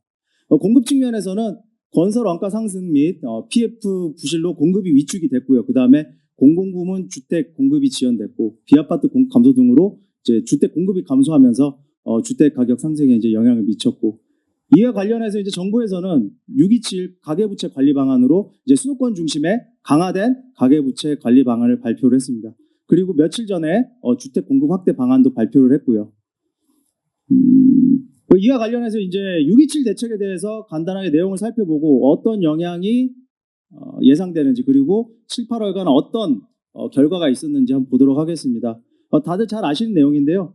6.27 대책은 99% 이제 수도권에 해당되는 대책이었습니다. 지방에 해당되는 부분은 이제 처분 조건부 1주택자의 대출에 대해서 처분 유예 기간을 2년에서 이제 6개월로 줄인 부분밖에 없는데요. 유주택자도 어차피 60%의 대출을 받을 수 있었기 때문에 크게 영향은 없을 것으로 보이고요. 그 서머리를 보게 되면은 수도권은 유주택자 LTV가 30에서 60%였는데 이를 이제 0% 그러니까 즉 대출을 안 해주겠다는 거죠. 주담대 대출을 안 해주고 최대 만기가 40년이었는데 이제 30년으로 줄였고요. 그 다음에 주담대 한도를 6억 원으로 막아놨습니다. 이 부분이 가장 사람들이 크게 느꼈던 부분인 것 같고요. 그리고 기존에 예고가 되어 있었던 DSR 3단계가 시행됐습니다. 다만 비수도권은 6개월을 유예하면서 가상금리 0.75%포인트를 유지를 했고요. 수도권은 1.2%포인트에서 1.5%포인트로 가상금리를 올렸습니다. 이와 관련해서 주담대 6억 원 초과 매매 거래를 살펴보게 되면 당연히 주택가격이 높은 동네에서 6억 원 이상의 그러니까 대출이 많은 거래가 많았을 텐데요. 보게 되면 강남 상구와 용산에 6억 원 초과 대출이 발생했던 매매 거래는 22%였습니다. 근데 재밌는 건 강남구는 당연히 이제 주택가격이 비싸니까 그 대출이 많은 거래가 많았을 텐데 이제 성동구도 29%로 강남구와 비슷한 수준으로 많았습니다. 그러니까 다른 주택이 비쌌던 뭐 용산이라든가 서초구보다 강남구의 유고원 초과 대출 거래가 더 많았다는 얘기인데요. 이 부분은 자산 축적이 약간은 부족하지만 소득이 높은 젊은 소득이 높은 세대가 많이 성동구로 유입이 된 것이 아닌가 이렇게 볼 수가 있겠고요. 그럼 이 대출 한도에 어떤 영향들을 받았는지 보도록 하겠습니다. 6월 달에서 7월로 넘어가면서는 아까 말씀드렸던 627 대책의 대출 한도 축소와 그 다음에 스트레스 DSR 3단계 시행이 이제 복합적으로 영향을 미쳤는데요. 수도권의 경우는 연소득 1억 원 40년 만기 대출 한도를 대출로 했을 때는 이제 주담대 금리 3.78% 기준으로 대출 한도가 6.88억 원, 약 소득의 7배까지 대출이 가능했었습니다. 근데 가상금리 상향에 의해서는 약 2,700만 원 정도가 줄게 되고요. 그 다음에 이보다 더 크게 영향을 미친 게 대출 만기 축소, 40년에 30년으로 줄이면서 한 6,500만 원 정도 한도가 축소되면서 대출 한도는 약 6억 원 정도로 줄어들게 됐습니다. 그러니까는 627 대책의 그 효과가 상당히 컸고요. 비수도권에 대해서는 영향이 없었습니다. 그리고 이제 추가적으로 이제 대출 한도 6억 원 제한이 있었는데요. 아까 말씀드렸듯이 소득 1억 원 수준에서는 대출 한도가 6억 원이기 때문에 주담대 대출이죠. 주담대 대출이 6억 원이기 때문에 1억 원이 넘어가면은 이제 영향을 받기 시작하는데요. 실질적으로 이제 신용대출 또한 가능했기 때문에 신용대출이 소득 수준의 신용대출이 가능하기 때문에 실질적으로 영향을 받기 시작하는 가구는 소득이 1.2억 원을 넘어가는 가구가 되겠습니다. 가계금융복지조사 데이터를 활용해서 분석을 해봤는데요. 여기서 한 가지 이제 조금 수치가 100% 정확하지 않은 부분은 자가주택 보유에 대해서 그 해당 데이터에서는 이제 주택 소유 여부만 관련해서 볼 수가 없기 때문에 부동산 보유 가구도 포함이 되어 있긴 합니다. 일부 포함되어 있고 그냥 비율을 좀 봐주시면 좋을 것 같습니다. 그리고 수도권 가구주 연령 30에서 59세, 그러니까 경제활동을 할 수 있는 경제활동을 하는 연령대 가구주에서 이제 연소득 1.2억 원을 초과하는 무주택 가구가 이제 250만 가구 중에 6.4% 정도 영향을 받는 걸로 나왔고요. 그 다음에 유주택 가구 408만 가구 중에 27%가 주담대 6억 원의 제한의 영향을 받는 것으로 나왔습니다. 그리고 이제 연소득이 이제 1.2억 원을 넘어가면은 그때부터는 주담대 6억 원 제한의 영향을 받게 되는데요. 보시게 되면은 소득이 1억 6천만 원 정도 됐을 때 기존의 스트레스 DSR 3단계 시행 전에는 대출이 한 11억 원 가까이 가능했습니다. 근데 대출 가상금리가 확대되고 그 다음에 대출 만기가 축소되면서 대출 받을 수 있었던 금액 9.5억 원으로 줄었고 거기에 이제 주담대 한도가 6억 원으로 제한이 되면서 실질적으로 대출을 받을 수 있는 금액은 7.6억 원으로 상당히 많이 줄어들게 되는데 그러니까 주담대 6억 원 제한의 영향이 가장 큰 것으로 나타났습니다. 이와 관련해서 아까 말씀드렸던 가계금융복지조사의 소득과 자산 자료로 봤을 때 우선 저희 25년 상반기 수도권 매매 거래 중위 가격이 4.9억 원으로 나타났는데요. 그 중에 무주택 가구 중에서 4.9억 원의 주택을 구입할 수 있는 가구는 규제 전후에 4.3% 감소한 것으로 나타난 반면 유주택 가구는 약 44%가 감소를 했습니다. 그러니까는 아무래도 유주택 가구한테 당연히 영향이 크게 나타났고요. 그 다음에 또 다른 가격대 주택을 보겠습니다. 상반기에 서울 매매 거래 중위 가격이 10.7억 원. 그러니까 아파트 중에서 중간쯤 되는 아파트의 거래 가격이 10.7억 원이었다고 합니다. 이 아파트를 구입할 수 있는 무주택 가구는 15.4만 가구에서 14.6만 가구로 5.2% 감소했는데요. 근데 여기서 이제 주담대 한도 6억 원이라는 조건을 제외를 하더라도 여기서 줄어드는 5.2%가 줄어드는 수치에는 변화가 없습니다. 그러니까 10.7억 원 수준의 아파트에서는 6억 원 대출 한도의 제한이 크게 없었고 그 다음 가격대부터 더 높은 가격대에는 이제 좀 더 영향이 확실하게 나타나는 것을 알 수 있는데 아래 표를 보시게 되면 성동구 아파트 매매 중위 가격이 14.5억 원이었는데 해당 가격대 아파트를 구입할 수 있는 무주택 가구는 약 40% 가까이 줄어드는 것으로 나타났고요. 그러니까 주택 가격이 높을수록 영향을 받는 가구의 비율은 더 높아지는 것을 확인할 수 있습니다. 그 이후 7, 8월 경과에 대해서 살펴보도록 하겠습니다. 여기 1월부터 6월까지 보시면은 수도권과 비수도권의 월 평균 매매 거래량에 큰 차이는 없습니다. 수도권은 23,000호, 비수도권도 약 2.26만 호로 한 23,000호 정도 됐는데 감소폭을 보시게 되면 비수도권은 월 평균 7, 8월 월 평균 1.97만 호, 비수도권은 1.97만 호, 그다음 수도권은 월 평균 1.4만 호로 39% 대폭 감소를 했습니다. 그러니까 수도권의 거래량 감소폭이 컸고요. 가격대별로 보게 되면은 상반기 이후 수도권은 이제 높은 가격대 아파트 매매 거래가 크게 감소를 했고요. 근데 비수도권 반대로 높은 가격대 매매 거래량의 감소폭이 더 작게 나타났습니다. 그러니까 이는 일부 측면에서는 고가 주택을 구입하고자 하는 수요가 수도권에서는 구입을 하기가 힘드니 이제 비수도권으로 이동한 부분도 조금은 있지 않나라는 생각이 들고요. 6.27 대책 전후에서 이제 수도권 15억 원 미만 아파트 매매 거래량은 31% 감소했는데 10억 원 이상 아파트 매매 거래량은 60% 감소했습니다. 그러니까 고가 주택의 거래량 감소가 크게 나타났고요. 오히려 지방 같은 경우는 10억 원 미만 아파트 거래량이 마이너스 13% 감소했는데 10억 원 이상 아파트 거래량은 오히려 이제 감소했습니다. 물론 이제 절대 거래량은 좀 작긴 합니다만 오히려 10억 원 이상 아파트 거래량이 증가를 했고요.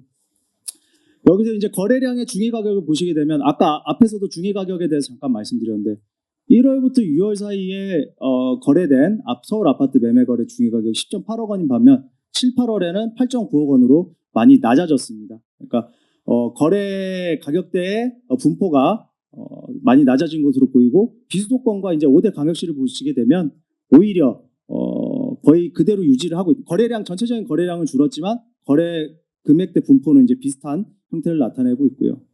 근데 여기서 이제 약간 여담입니다만 수치를 보다 보니까 저도 과거에는 또 분포보다 이제 중위 가격이나 평균 가격들을 많이 봤는데 수도권 상반기 아파트 매매 거래 하위 10%가 2.4억 원입니다.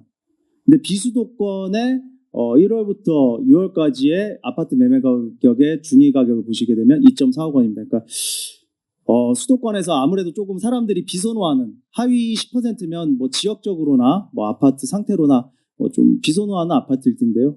그 아파트를 살 수 있는 가격으로 지방에 가면 꽤 살만한 중위 가격에 해당하는 아파트를 구입을 할 수 있고요. 서울의 하위 10% 거래 가격이 5억 원입니다.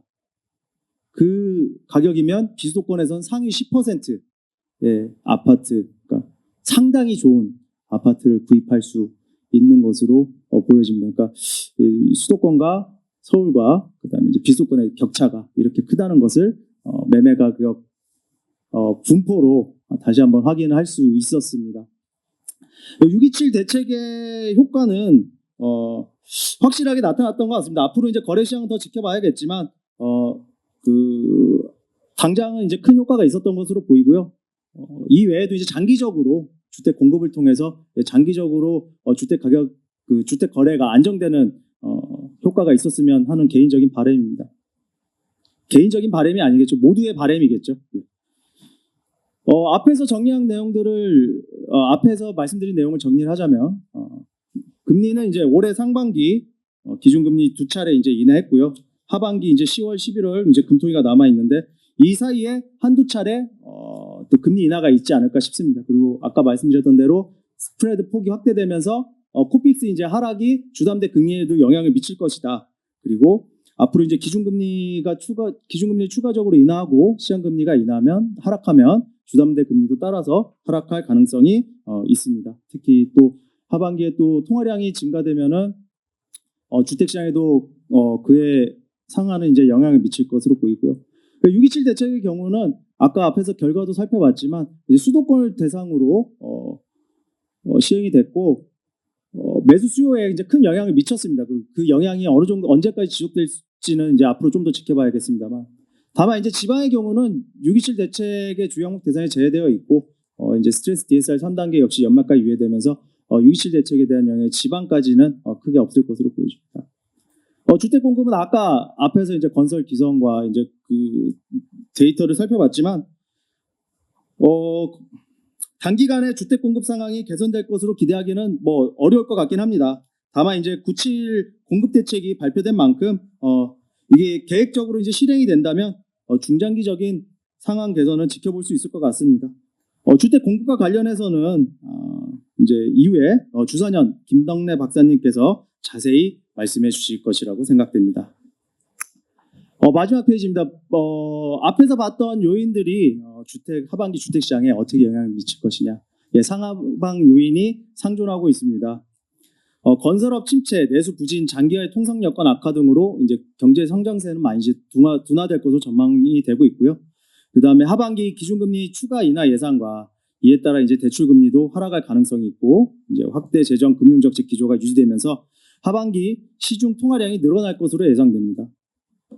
그 다음에 오늘 계속 주요하게 말씀드렸던 이제 스트레스 DSR 3단계 시행하고 627 대책이 따른 대출 규제 강화는 수도권 주택 매매 수요 위축에 영향을 미칠 것으로 보이고요. 건설 역시 단기간에는 개선되기 쉽지 않을 것으로 전망이 됩니다. 이상의 상황을 정리해서 단기적으로 살펴보면 이 화살표는 가격에 어떻게 영향을 미칠지 방향을 봤는데요. 경제 성장 요인은 이제 가격의 하락 요인, 금리 통화량은 이제 인상 요인, 627 대책은 이제 수도권 가격에 이제 하락 요인을 미칠 것으로 미칠 것으로 예상이 되고요. 주택 공급 부문은 주택 공급이 원활하게 이루어지지 않으면서 수도권 주택 가격에는 이거 좋지 않다고 해야 될까요? 뭐 하여간 그 인상 요인 되겠습니다. 되게 예쁘게 하락 인상 요인 이렇게 되어 있는데요. 좋게 긍정적으로 얘기를 하자면 가격에 큰 등락 없이 안정적인 가격 변화를 보일 것으로 기대가 됩니다.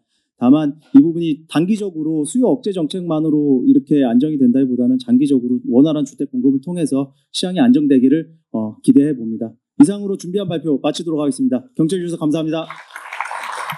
이동환 박사님 다시 한번 감사 말씀드립니다. 네, 다음으로는 주거복지 정책 추진 현황과 과제라는 주제로 형이재 한국토지주택공사 주거복지기획처장님께서 발제해 주시겠습니다. 앞으로 나오실 때 큰 박수 부탁드리겠습니다.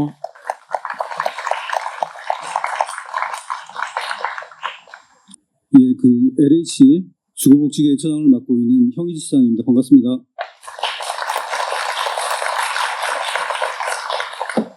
순서는 첫째, 주거복지 개념과 정책, 둘째, LH의 주요 추진 현황, 셋째, 향후 과제 순으로 설명드리겠습니다. 먼저 주거복지 개념과 정책입니다. 주거복지 개념은 쾌적하고 안정적인 주거 환경에서 인간다운 주거 생활을 보장해 드리기 위해 국민 모두가 부담 가능한 비용으로 일정 수준 이상의 주거 환경을 누리도록 지원하는 것으로 설명드릴 수 있겠습니다. 이를 실현하기 위하여 현물 보조 또는 현금 보조 등의 정책 수단을 활용하고 있습니다.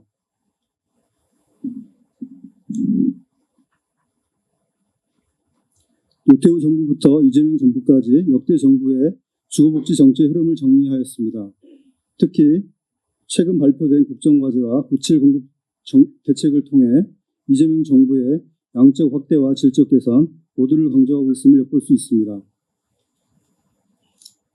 최근 주거복지 정책 방향입니다. 과거 주거복지 정책이 주택 공급량 확대에 치중했다면 이제는 보편적 주거복지와 취약계층 맞춤형 지원으로 전환되고 있습니다. 그림에서 볼 수 있듯이 소득 10분위 중 1, 2분위 지원을 시작으로 현재는 소득 6분위 계층까지 정책 대상을 확장해 나가고 있습니다. LH 주거복지의 역사입니다. 현재 영구임대, 국민임대, 행복주택, 통합공공임대 등의 건설임대와 도심 내 공급을 위한 매입임대, 전세임대, 그리고 주거급여 등 다양한 유형으로 생애 주기별 맞춤형 지원을 추진하고 있습니다. LH 주거복지 사업 체계입니다. LH는 본연의 역할인 주거지원 외에도 정보지원, 생활지원, 시설관리 지원까지 주거복지 종합서비스를 제공하는 주거복지 플랫폼으로서 국민 주거 안정에 기여하고자 노력하고 있습니다. LH 조직체계는 슬라이드를 참고해 주시기 바랍니다. LH는 24년 말 기준으로 약 146만 호의 공공임대를 운영 관리하고 있습니다. OECD 상위 20개국 평균 장기임대 재고가 약 10%에 해당이 되고 우리나라 같은 경우에는 현재 8.4%로 이 중 LH가 76%에 해당하는 6.5%를 담당하여 운영을 하고 있습니다.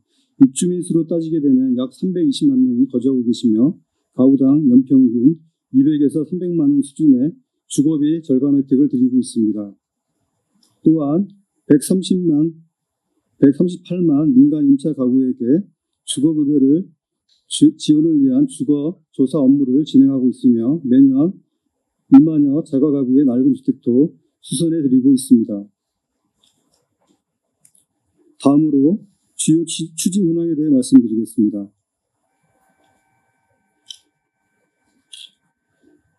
지난 9월 7일 정부는 서울 수도권에서 향후 5년간 총 135만 호를 공급하겠다고 발표한 바 있습니다. 이 중 LH는 41%에 해당하는 56만 호를 담당하게 됩니다.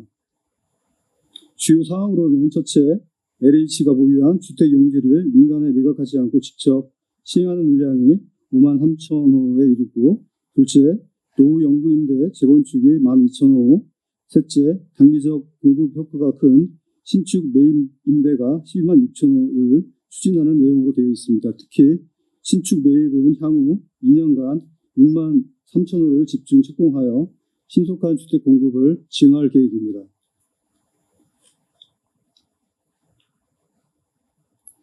매입 임대주택은 수요에 비해 공급이 부족한 도심 내 공급을 위해서 2000년 중반에 도입되었으며 현재는 양적 공급뿐만 아니라 질적 개선도 동시에 추진하고 있습니다. 청년, 예술인, 고령자, 실혼부부 등의 니즈를 파악하여 적합한 주거 모델을 지속 발굴해 나가고 있습니다. 다음으로 취약계층 지원에 대해 말씀드리겠습니다. LH는 전세사기 피해자, 자립준비 청년, 비주택 거주자, 재해재난, 이재민 등 취약계층을 촘촘히 지원하고 있습니다. 먼저 전세사기 피해자 지원에 대해 말씀드리면 현재까지 피해주택 약 2,000호를 매입하였고 우선공급, 긴급주거 등 약 2,000건의 주거 지원을 완료하였습니다. 특히 작년 전세사기 특별법 개정을 통해 경매 차익을 활용해서 임대료 부담 없이 거주할 수 있도록 하였고 그동안 매입이 불가했던 신탁사기 피해자분들도 폭넓게 거주할 수 있게 되었습니다. 둘째, 자립준비 청년 지원입니다. LH는 자립준비 청년에게 임대주택 제공뿐만 아니라 주거생활비, 임대보증금, 생활물품 등을 지원해드리고 있고 즉시 불로소기가 가능하도록 종합적인 지원 프로그램을 운영하고 있습니다. 그래프를 보시면 국가적 저출생 추세에 따라서 신규 자립준비 청년도 감소하고 있으나 LH 공공임대 입주 비율은 오히려 높아지고 있습니다. 참고로 작년 말 기준 자립준비 청년 10명 중 7명이 LH 공공임대에 거주하고 있습니다. 취약계층 지원사항 세 번째로 주거 취약계층 주거 상향 사업입니다. 쪽방 고시원 등 비주택 거주자를 LH 공공임대로 이주시키는 사업으로 현재까지 약 6만 명을 지원하였습니다. 최근에는 보다 신속한 지원을 위하여 총괄기구 설치, 전세임대 물량 확대, 임대보증금과 이사비 지원 등 추가적인 노력을 기울이고 있습니다.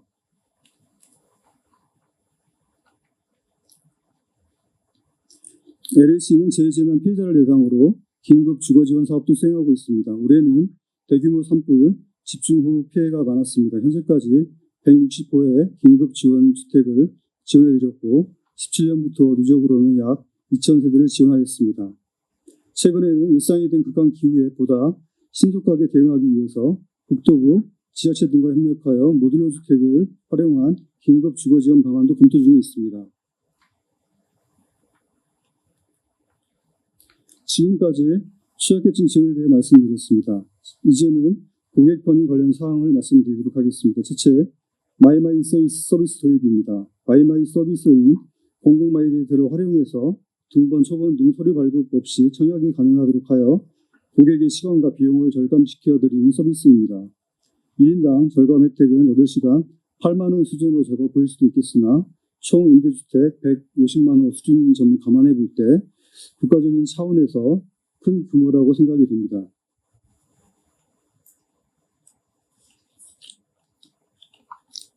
둘째, 비전 AI를 활용한 유지보수 유형 자동 판단 분류 시스템 도입입니다. AI가 고객이 등록한 사진을 분석해서 유지보수 유형을 자동 판단 분류하는 시스템으로 도입이 완료되면 상담원이 접수하고 입력하는 시간이 한 건당 약 5분 정도 단축될 것으로 전망이 됩니다. 현행 QR코드 접수 방식과 더불어서 비전 AI 접수 방식까지 도입된다고 하면 유지보수 신청 절차가 더욱 편리해질 전망입니다.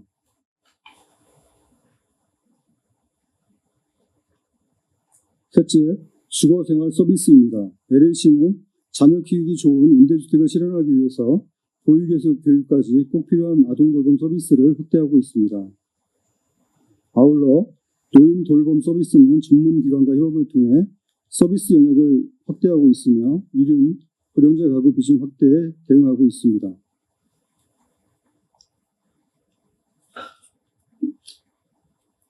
넷째, 영구임대단지 주거복지사를 상주시켜 생활 밀착형 돌봄 서비스도 제공하고 있습니다. 현재는 500세대 이상 영구임대 111개 단지에 배치 중에 있으나 국토부과 협의해서 더 많은 단지에 더 많은 주거복지사가 배치될 수 있도록 노력하겠습니다.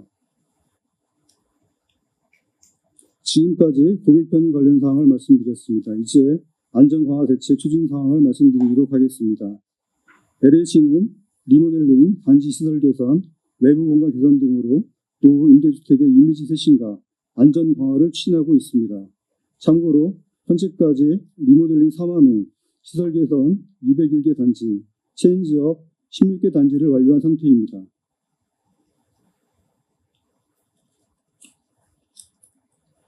입주민 화재 안전을 위한 노력도 기울이고 있습니다. 최근 부산에서 스프링클러가 설치 안 된 민간 아파트 화재로 인해 아동 4명 등 총 12명이 사망한 사건이 있었습니다.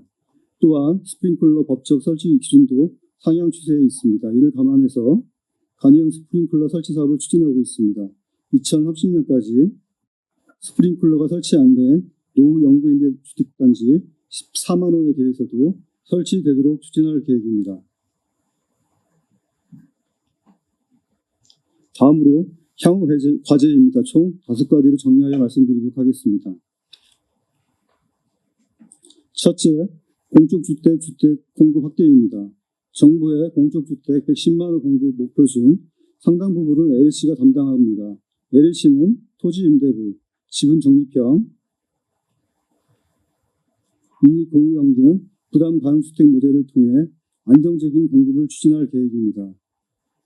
그러나 정부 지원 비율이 10년 대비 약 24% 감소하여 현재는 약 66% 수준이고 매입임대 또한 약 17% 감소하여 현재 64% 수준으로 정책 사업 수행에 큰 장애로 작용을 하고 있습니다.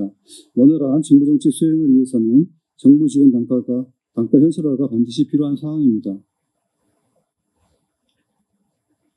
둘째, 영구 임대주택 재건축입니다. 20년, 30년 이상 경과된 노후 임대주택은 약 14만 호이며 시간이 경과할수록 지속 증가하고 있습니다. LH는 서울 중계 1단지 시범사업을 시작으로 노후주택을 단계적으로 재건축하여 취약계층 주거 환경과 지역 이미지를 개선할 계획입니다.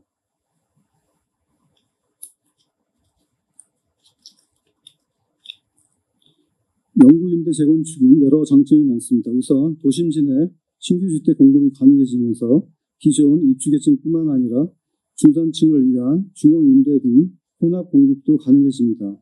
세대수 또한 현행 대비 약 130에서 150% 수준으로 확대시킬 수 있다고 추정을 하고 있습니다. 다만 원활한 사업 추진을 위해서는 국민주택기금과 재정지원 제도화가 필요한 상황입니다. 아울러 고밀 복합개발을 위한 용도지역 변경, 종상향 등 정부 차원의 적극적인 행정 지원도 필요한 상황입니다.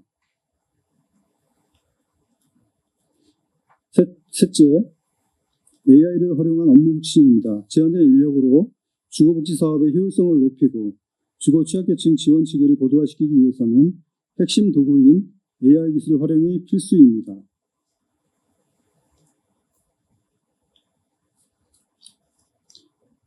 이에 따라 LH는 지난 8월 부사장 직속으로 AI 혁신센터를 설치하여 AI 종합 업무 계획을 수립하고 서비스 발굴 등을 추진하고 있습니다. 특히 주거복지 사업의 경우 임대 물량은 지속 증가하는데 인력은 부족하여 AI 기술 도입이 절실한 상황입니다. 이와 관련하여 주거복지본부 자체 추진 과제 15개를 선정하였습니다. AI 전화 등 당장 활용 가능한 AI 기술 도입 방안을 우선 추진하고 있습니다. 최근 네이버 클라우드와 MOU를 체결하여 AI 콜을 활용하는 안부 확인 등 돌봄 서비스를 도입 추진 중에 있습니다.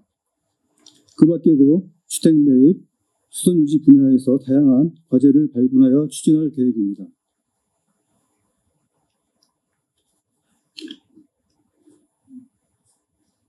주거복지 사업의 지속 가능성 확보도 매우 중요한 과제입니다. 특히 최근 정부 방침에 따라 이익 창출이 가능한 토지 매각 중단과 관련하여 임대 운영 손실을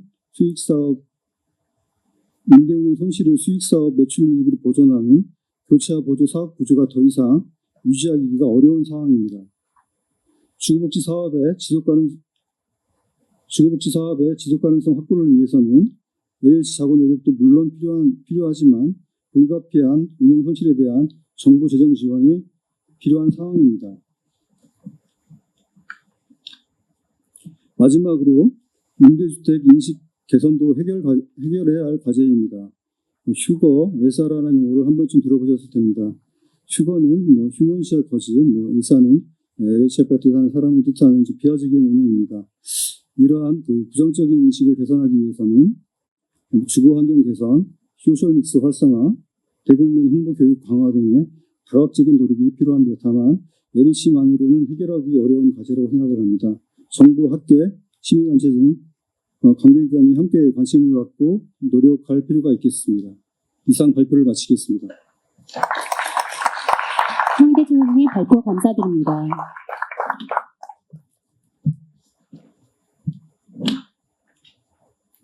마지막으로 주택 공급 활성화를 위한 과제라는 주제로 김덕래 주택산업연구원 주택연구실장님께서 발표해 주시겠습니다. 큰 박수로 맞이해 주시기 바랍니다. 안녕하세요. 주택산업연구원의 김덕래입니다. 이 타임 스케줄을 봤더니 끝내야 될 시간이더라고요. 1분 만에 끝내볼까 하면 가급적이면 빨리 진행하도록 하겠습니다. 아까 장관님께서 주셨던 글들이 굉장히 많은 울림을 제게 줬습니다.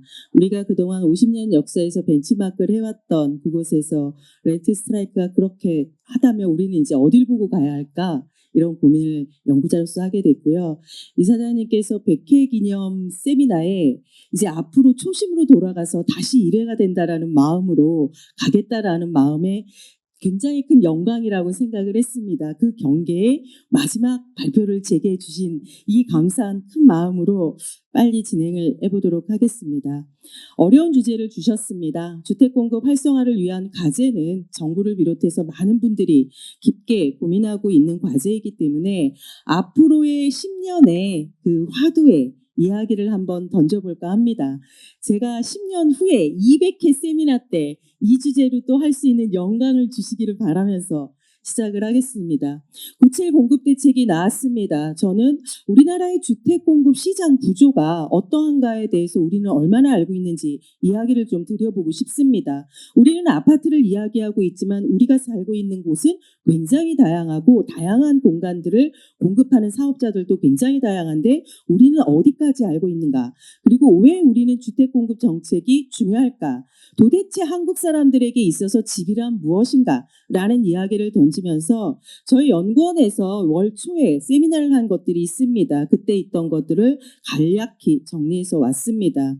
우리는 정권이 바뀌면 정부의 이념에 따라서 주택 가격이 변동한다라고 얘기를 해서 심혈을 기울여서 연구원에서 작성을 했습니다. 내린 결론은 이념과 정권과 상관이 없더라. 결국 주택 공급이 부족하고 경기가 활성화되는 시점에 저금리 상황이 겹치면 결국은 집값이 오르는 현상들이 나타났다라는 결론이고 그리고 투기 억제 정책은 단기적인 효과를 있었지만 결국 안정적으로 주택 주택이 공급이 됐던 그 시점에 1기, 2기 신도시가 본격적으로 시장에 공급이 됐을 때 조금 안정이 되는 그런 현상들이 있더라는 것을 말씀드리기 위해서 정말 심혈을 기울여서 만들었고요.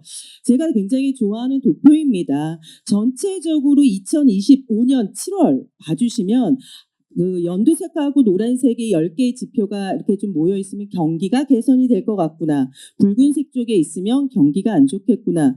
통계청에서 우리나라 거실을 볼 수 있는 10개의 지표를 딱 추출을 해가지고 이렇게 도표에 뿌려줍니다. 보시는 것처럼 경제는 조금 나아질 것 같다라고 하는 기대를 할 수 있는 그런 위치로 조금씩 진입하고 있는 것 같습니다. 건설 기성액 지표도 6월부터는 약간 조금 그 긍정적인 회복 국면으로 들어서기는 했습니다. 그렇지만 여전히 건설 투자가 좋지 않은 상황에서 하반기부터는 조금 나아질 거라는 기대를 하고 있지만 문제는 주거용 건물에 있어서의 건설 투자 부진은 지속될 것이라는 전망입니다. 이게 우리 주택 공급 시장과 연관이 있고 보시면 유일하게 여전히 붉은 곳에 있는 지표가 있습니다. 취업자 지수입니다. 취업 시장이 좋지 않습니다. 이런 전반적인 그 상황들 속에서 6.27 대책이 나왔습니다. 다 아실 거고 뭐 긍정평가, 부정평가 한쪽 방향으로 이야기하기엔 너무 시간이 짧기 때문에 뭐라 얘기할 수는 없지만 부정평가 쪽에서 얘기하는 건 단기 효과에 그칠 것이다 라는 거고 근본적인 수급을 해결할 수 있는 공급 대책이 중요하다. 그렇기 때문에 이번에 97 대책이 일요일 날 나오지 않았나라는 생각도 해봅니다. 우리가 여기서 이야기할 수 있는 것은 2030년까지 LH가 중심이 돼서 연간 27만 호, 총 135만 호의 신규 주택을 공급하겠다라고 이야기를 했습니다. 이 물량을 보니까 장기주거 종합계획에서 수도권에 연간 필요한 게 한 이 정도가 되는데 이 모든 것을 LH가 하겠다. 그것도 LH 직접 시행 방식으로 시장에서 가장 관심을 많이 갖고 있는 부분인 것 같고요. 공공도심 복합 시즌2도 하겠다라고 이야기를 했습니다. 그래서 주로 공공이 하고 민간이 공급 여건을 개선하겠다라가 핵심인 것 같습니다. 여기에 긍정평가도 있고 부정평가도 있습니다. 이게 나쁜 것만도 아니고 좋은 것만도 아니고 이제 지켜볼 일이라고 생각을 합니다. 긍정평가에 대한 것들은 잘 살릴 필요가 있을 것 같고 부정평가에 대한 이야기로 나오는 인식의 부분들이 과연 LH가 이 모든 걸 직접 시행으로 할 수 있을까? 사람들이 반신반의하는 거죠. 그리고 민간 건설 시장이 유지될 수 있을 것인가? 라는 것에 대해서 굉장히 걱정을 합니다. 주택이라고 하는 것이 갖고 있는 공급 시차, 최근에 다양한 요인에 의해서 우리가 아파트가 한 2, 3년이면 지어진다라고 생각을 하고 있는데 공기는 더 길어지고 있습니다. 이런 것의 공급 시차를 과연 극복할 수 있을 것인가? 이게 공급 시장에서 주어진 고민 지점이라고 생각을 합니다. 우리는 주택법에 의해서 사업계획 승인을 받아서 분양을 받고 있는 아파트를 주로 생각을 하지만 우리의 주택 공급 시장에는 상당한 부분 건축법에 의해서 건축 허가를 받고 나오는 시장이 있습니다. 이게 일명 비아파트라고 이야기를 하는데 이렇게 이원화가 되어 있는 부분들이 있고요. 주택 건설이라고 하는 것이 단순하게 건설 공급하는 것뿐만이 아니고 부지를 확보하는 것부터 시작해서 관련 법제에 대한 사항들, 설계부터 시작해서 자금 조달에 마케팅에 분양 판매하는 것까지 그리고 나중에 사후관리 유지보수하는 것까지가 모두 주택 건설 사업입니다. 그런데 우리는 이 일련의 과정 중에 도대체 어디를 바라보고 있는 것인가라는 것에 대한 고민도 필요하고요. 우리가 주택을 이야기하지만 주거용 건물입니다.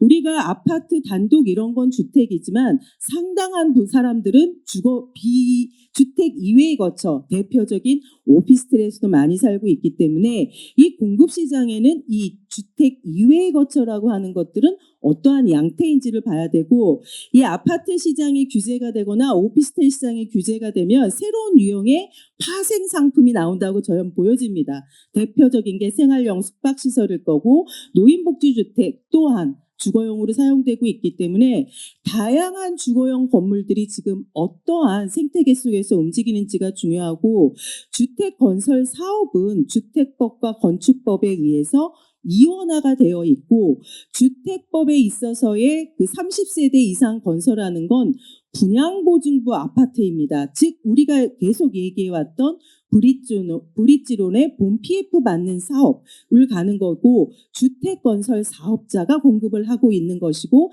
대부분 주택건설 사업자가 우리가 알고 있는 건설사들이죠. 근데 우리가 알고는 있지만 잘 관심을 두지 않는 시장이 30호 미만으로 건축 허가를 통해서 분양하지 않고 판매하는 주택, 비보증부 아파트입니다. 그래서 우리가 주로 빌라라고 이야기를 하는데 이것들을 공급하는 사람들은 주택건설 사업자가 아닙니다.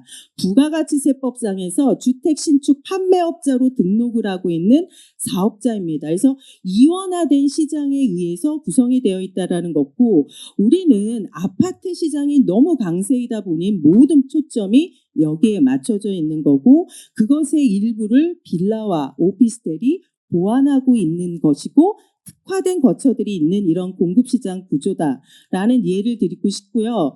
이게 지금 계속 논란이 되고 있는 것들이 자금 조달의 문제인데 우리가 알고 있는 브릿지론의 본 PF의 중도금액 이런 얘기는 아파트 얘기입니다. 그러면 우리가 얘기하고 있는 비아파트 이런 빌라 시장 같은 경우는 전혀 이거하고 상관이 없습니다. 토지담보대출, 건설자금 대출을 통해서 미분양의 개념도 없고 지어지면 판매하는 거고 지금 여기 시장이 거의 블랙홀이다 보니까 여기 시장에서 이제 전세 사기 문제도 터지고 그런데 이 두 개의 시장이 나뉘어져 있고 지금 여기에서 우리는 꾸준히 주택들을 각자 공급해 왔던 그런 기제가 있다라는 얘기를 좀 드리고 싶습니다.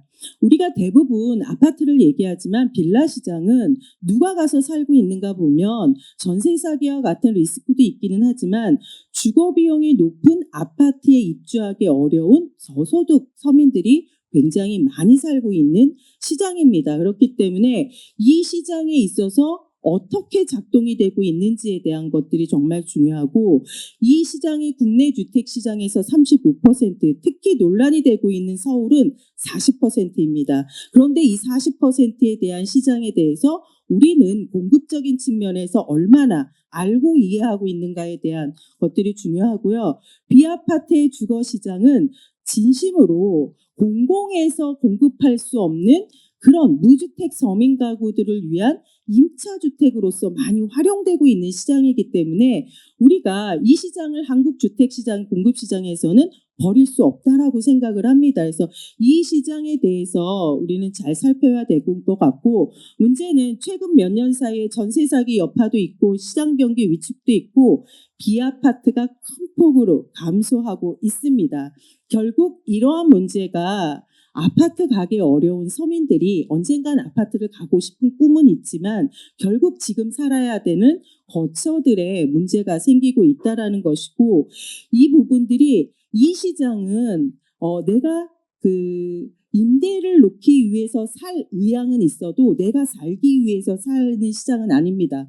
그런데 우리는 지금 정책들이 어떠한 방향으로 가고 있는 것인지에 대해서 잘 살펴야 되고 서울만 가지고 왔습니다. 여기서 결론적으로 말씀드리고 싶은 것은 우리가 공급 주체가 인허가, 착공, 그다음에 분양, 준공 모든 단계가 있고 공공과 민간에서 이야기를 합니다. 서울은 특히 민간에 90%를 의존했던 시장이었습니다. 24년에 전사적으로 공공이 많이 역할을 해서 7대 3까지는 바뀌었습니다. 그렇다면 아무리 공공이 집중적으로 한다 할지라도 100%를 저는 할 수 없다라고 생각을 합니다. 결국 민간과 공공이 어느 정도의 포션은 비중은 조금 달리할 수 있다 할지라도 민간이 참여하지 않은 상태에서 주택의 공급이라는 것이 과연 몇 년 사이에 바뀔 수 있을까라는 것에 대한 우리가 깊은 고민이 좀 필요하다라고 생각을 합니다. 서울은 인허가가 올해 좀 늘고 있습니다. 작년 22년, 23년에 많이 줄었기 때문에 올해 조금 늘어났다라고 하는 기대도 하지만 여전히 과거보다는 많이 줄어 있는 상태인데 인허가가 늘었지만 착공과 분양이 줄고 있는 게 보이실 겁니다. 그러면 공급시장에서 인허가는 늘었는데 작년 올해 조금 왜 착공이 줄고 있는가 이게 결국 공급의 문제가 아니고 공급을 할 수 있게끔 만드는 자금 조달과 그다음에 여러 가지의 공급 제도에 다 연계가 되어 있기 때문에 이러한 부분들에 대한 진단들도 우리가 차근차근 해나갈 필요가 있다라고 보여집니다. 아파트와 비아파트의 비중이 서울은 전국 평구가 좀 많이 다릅니다. 절대적으로 서울은 아파트와 비아파트의 비중이 6대 4의 시장입니다. 그런데 지금 최근에 전세 사기 등의 여파로 인해서 9대 1의 시장으로 완전히 달라졌습니다. 그래서 결국 비아파트의 빌라의 시장이 굉장히 유축되어 있는 서울의 시장, 이건 전국적으로 크게 다르지 않은데 이 문제들을 우리가 어떻게 바라볼 것이냐, 단순하게 사업자의 측면에서 공급이 줄고 있어라고 하는 것으로 끝날 수 있는 문제인 것인가, 아니면 이것이 그곳에 살아야 되는 사람들의 삶과 직결되는 것인가에 대한 고민들이 좀 필요할 것 같고요. 우리는 5,300만 명이 살고 있고 2,300만 가구가 있습니다. 우리는 누구를 위한 국민주거 안정을 하고 누구를 위한 주거복지를 논해야 되는 걸까요? 저는 5천만 명이 다 대상이 되어야 되는 건 아닐까라는 생각을 가지고 있기 때문에 옆에서 보시면 일반 가구도 있고 자가 임차 가구도 있고 공공임대주택은 늘고 있습니다. 정부의 큰 노력의 결과라고 저는 생각을 하고요. 다만 아쉬운 것은 등록 민간 임대가 계속 줄고 있다는 겁니다. 등록 민간 임대는 여러 가지의 안전장치들이 있기 때문에 500만 가구 정도가 일반 다주택자가 공급하는 주택에서 살고 있는데 그거보다 훨씬 더 안정적인 그런 주택인데 줄고 있는 이 현실을 우리는 어떻게 해석할 것인가, 어떻게 이것까지 늘려갈 수 있을 것인가에 대한 고민이 필요하고, 우리는 비등록 민간임대주택, 우리가 한 850만 가구 정도가 임차 가구로 살고 있는데 이 중에서 등록과 그다음에 그 등록 민간임대, 공공임대주택에 살고 있는 가구를 다 합치면 300만 가구가 조금 넘습니다. 결국 500만 가구 이상은 민간이 공급하고 있는 그런 임대주택에 살아야만 하는 게 우리의 현실입니다.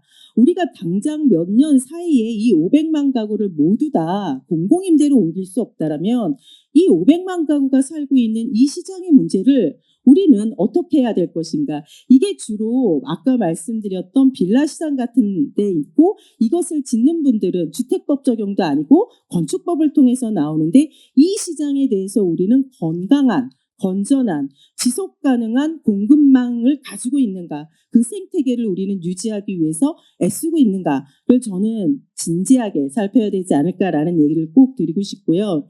우리는 주택보급률을 거의 무슨 바이블처럼 100% 넘었으니까 뭐 필요하지 않아. 우리가 주택보급률을 2008년에 다시 바꿨습니다. 그 시대에 맞게 다시 한번 바꿔야 될 것 같다라고 보여집니다. 우리 오피스텔에서 23년 기준으로 180만 가구가 사는데 주택보급률에서 빠져 있습니다. 우리 외국인 가구가 점점 늘어나고 있는데 주택보급률에 잡히지 않습니다. 이러한 부분들을 이제 좀 반영을 해야 될 때가 아닌가라는 생각을 가지고 있고요.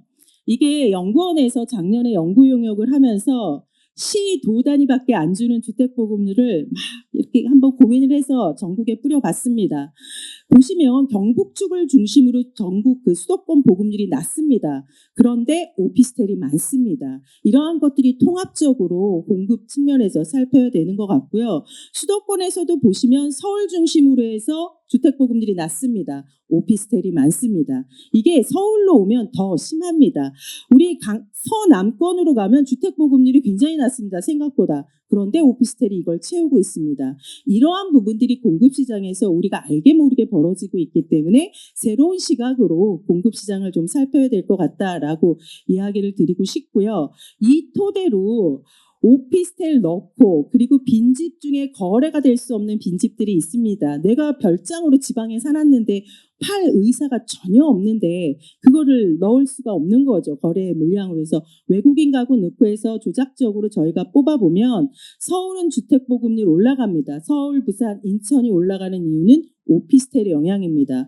상대적으로 지방은 조금 내려갑니다. 외국인 가구가 생각보다 지방에 많습니다. 우리가 이 시대에 맞게 우리의 수급을 좀 볼 수 있는 제대로 된 지표들을 한번 개발해 놓는 게 좋을 것 같고요. 이 이야기를 꼭 드리고 싶습니다. 집값의 문제는 우리나라만의 문제가 아닙니다. 30개국을 입소스라고 하는 글로벌 리서치 센터가 조사해서 인식조사를 한 겁니다. 공통된 문제인데 그 밑에 칸에 있는 그럼 임차료에 대한 부담은 어때? 라고 하는 인식조사에서 보시면 굉장히 해피하게 우리나라는 낮습니다. 이게 가지고 있는 우리 시장에서 의미하는 바가 뭔가? 우리가 벤치마크하고 있는 서구, 미국 전부 다 임대료에 대한 부담이 주택 가격만큼 높습니다. 우리는 그나마 낮은 이게 우리나라의 시장에 무엇 때문인가에 대한 고민도 필요하고요. 보시면 이자율에 대한 부담이 높은데 동그라미 쳐놨습니다. 과밀에 대한 인식이 우리나라는 많습니다. 고밀은 괜찮은데 과밀은 괴로운 거죠. 우리 서울 공간과 같은 것이 고밀한 도시일까요? 과밀한 도시일까요? 이런 과밀의 문제를 해결하는 것도 중요할 것 같고 홈오너, 집을 가지고 있는 사람이 행복하다고 응답할 확률이 훨씬 높습니다. 이게 결국 사람들로 하여금 집을 갖고 싶게끔 하는 이유인 거고 우리나라 사람들이 어디에 살고 싶니? 라고 하는 걸 물어봤을 때 절대적으로 도심 내 아파트입니다. 이게 우리나라 사람들이 가지고 있는 특징이라고 할 수 있다라고 하면 이런 한국 사람의 특징을 가지고 우리는 어떠한 정책을 해야 되는 것인가? 이렇게 가고 싶지만 결국 나의 지불 능력이 안 돼서 비아파트에 살아야 되는 사람들이 있는 이 시장을 어떻게 우리는 생각할 것인가 하는 거고요. 저는 해외는 이제 그만 보면 어떨까라는 생각도 갖고 있습니다. 보시는 것처럼 도심 내 아파트를 살고 싶은 우리나라와 비슷한 해외, 우리가 그동안 수많은 제도를 가지고 왔던 곳은 없습니다. 하물며 유럽의 복지국가에서는 우리하고 아무 상관도 없습니다. 이러한 시대적인 변화를 좀 반영해야 되는 게 아닌가라는 거고 한국 사람은 집을 소유해야 된다는 포션이 다른 나라보다 월등히 높습니다. 일본은 이 밑에 있습니다. 그리고 사람들은 집이 없으면 내가 불안해. 그래서 나는 집이 있어야 안정감을 느껴. 우리나라 위치를 보시고 일본의 위치를 보십시오. 이게 결국 일본과 우리나라가 다른 이유이고 결국 임대를만 가지고 갔을 때의 한계라고 저는 생각을 합니다. 마지막으로 전체적으로 보면 97 대책이 좋은 방향의 이야기도 저는 하고 있다라고 생각을 합니다. 그렇지만 우리나라가 가지고 있는 현 실정을 조금 더 보완할 수 있는 고민들도 필요하지 않을까라는 생각이 들고 결국 우리나라가 공공과 민간의 주도 비율들을 좀 바꿔가야 하는 건 맞다라고 생각을 합니다. 그렇지만 그것에 시간들이 필요한 부분이고 아무리 우리가 5년 내 하더라도 70% 정도는 민간이 해야 한다라면 이걸 어떻게 반영해 나갈 것인 거고 비아파트 빌라 시장의 문제는 서울이 제일 심각합니다. 그래서 이러한 것들을 토대로 해서 몇 가지 좀 제안을 드리려고 합니다. 첫 번째, 등록 민간 임대주택. 우리가 다시 복원할 수 있는 여기에 연결될 수밖에 없는 다주택자 우리 어떻게 볼 것인지에 대한 문제와 2번부터 7번까지는 한번 봐주시고 7번에 여기 오다가 보니 대구도 공실이 많더라고요. 비어있는 공간을 우리는 어떻게 활용할 것인가 라는 부분 특히 상가 부분들을 주거용으로 전환하는 데 있어서 걸림돌이 상가 건물 임대차법이더라고요. 그래서 이러한 것들을 좀 전향적으로 볼 필요와 비아파트 공급 기반, 특히 주택 신축 판매업자가 지금 다 문을 닫고 있습니다. 이거 어떻게 할 것인지라는 문제와 LH의 직접 시행을 위해서 해결해야 될 선결 과제가 저는 굉장히 많다라고 생각을 합니다. 이거를 어떻게 전향적으로 바꿔낼 수 있을지 그리고 저는 공공 분양도 중요하다라고 생각을 하기 때문에 임대만으로 갔을 때 아까 보여드렸던 국민의 마음들을 얼마나 달랠 수 있을지에 대한 것과 LH가 공급하는 데 있어서 애로사항들이 굉장히 많습니다. 이러한 부분들을 빨리 정부가 걷어내줘야지만이 목적을 달성할 수 있을 거라는 생각이 들고요. 정비사업 얘기도 한번 살펴봐 주시면 좋고, 마지막에 우리가 수급을 제대로 진단할 수 있는 지표를 이제는 우리에게 맞게 다시 개발해야 될 것 같습니다.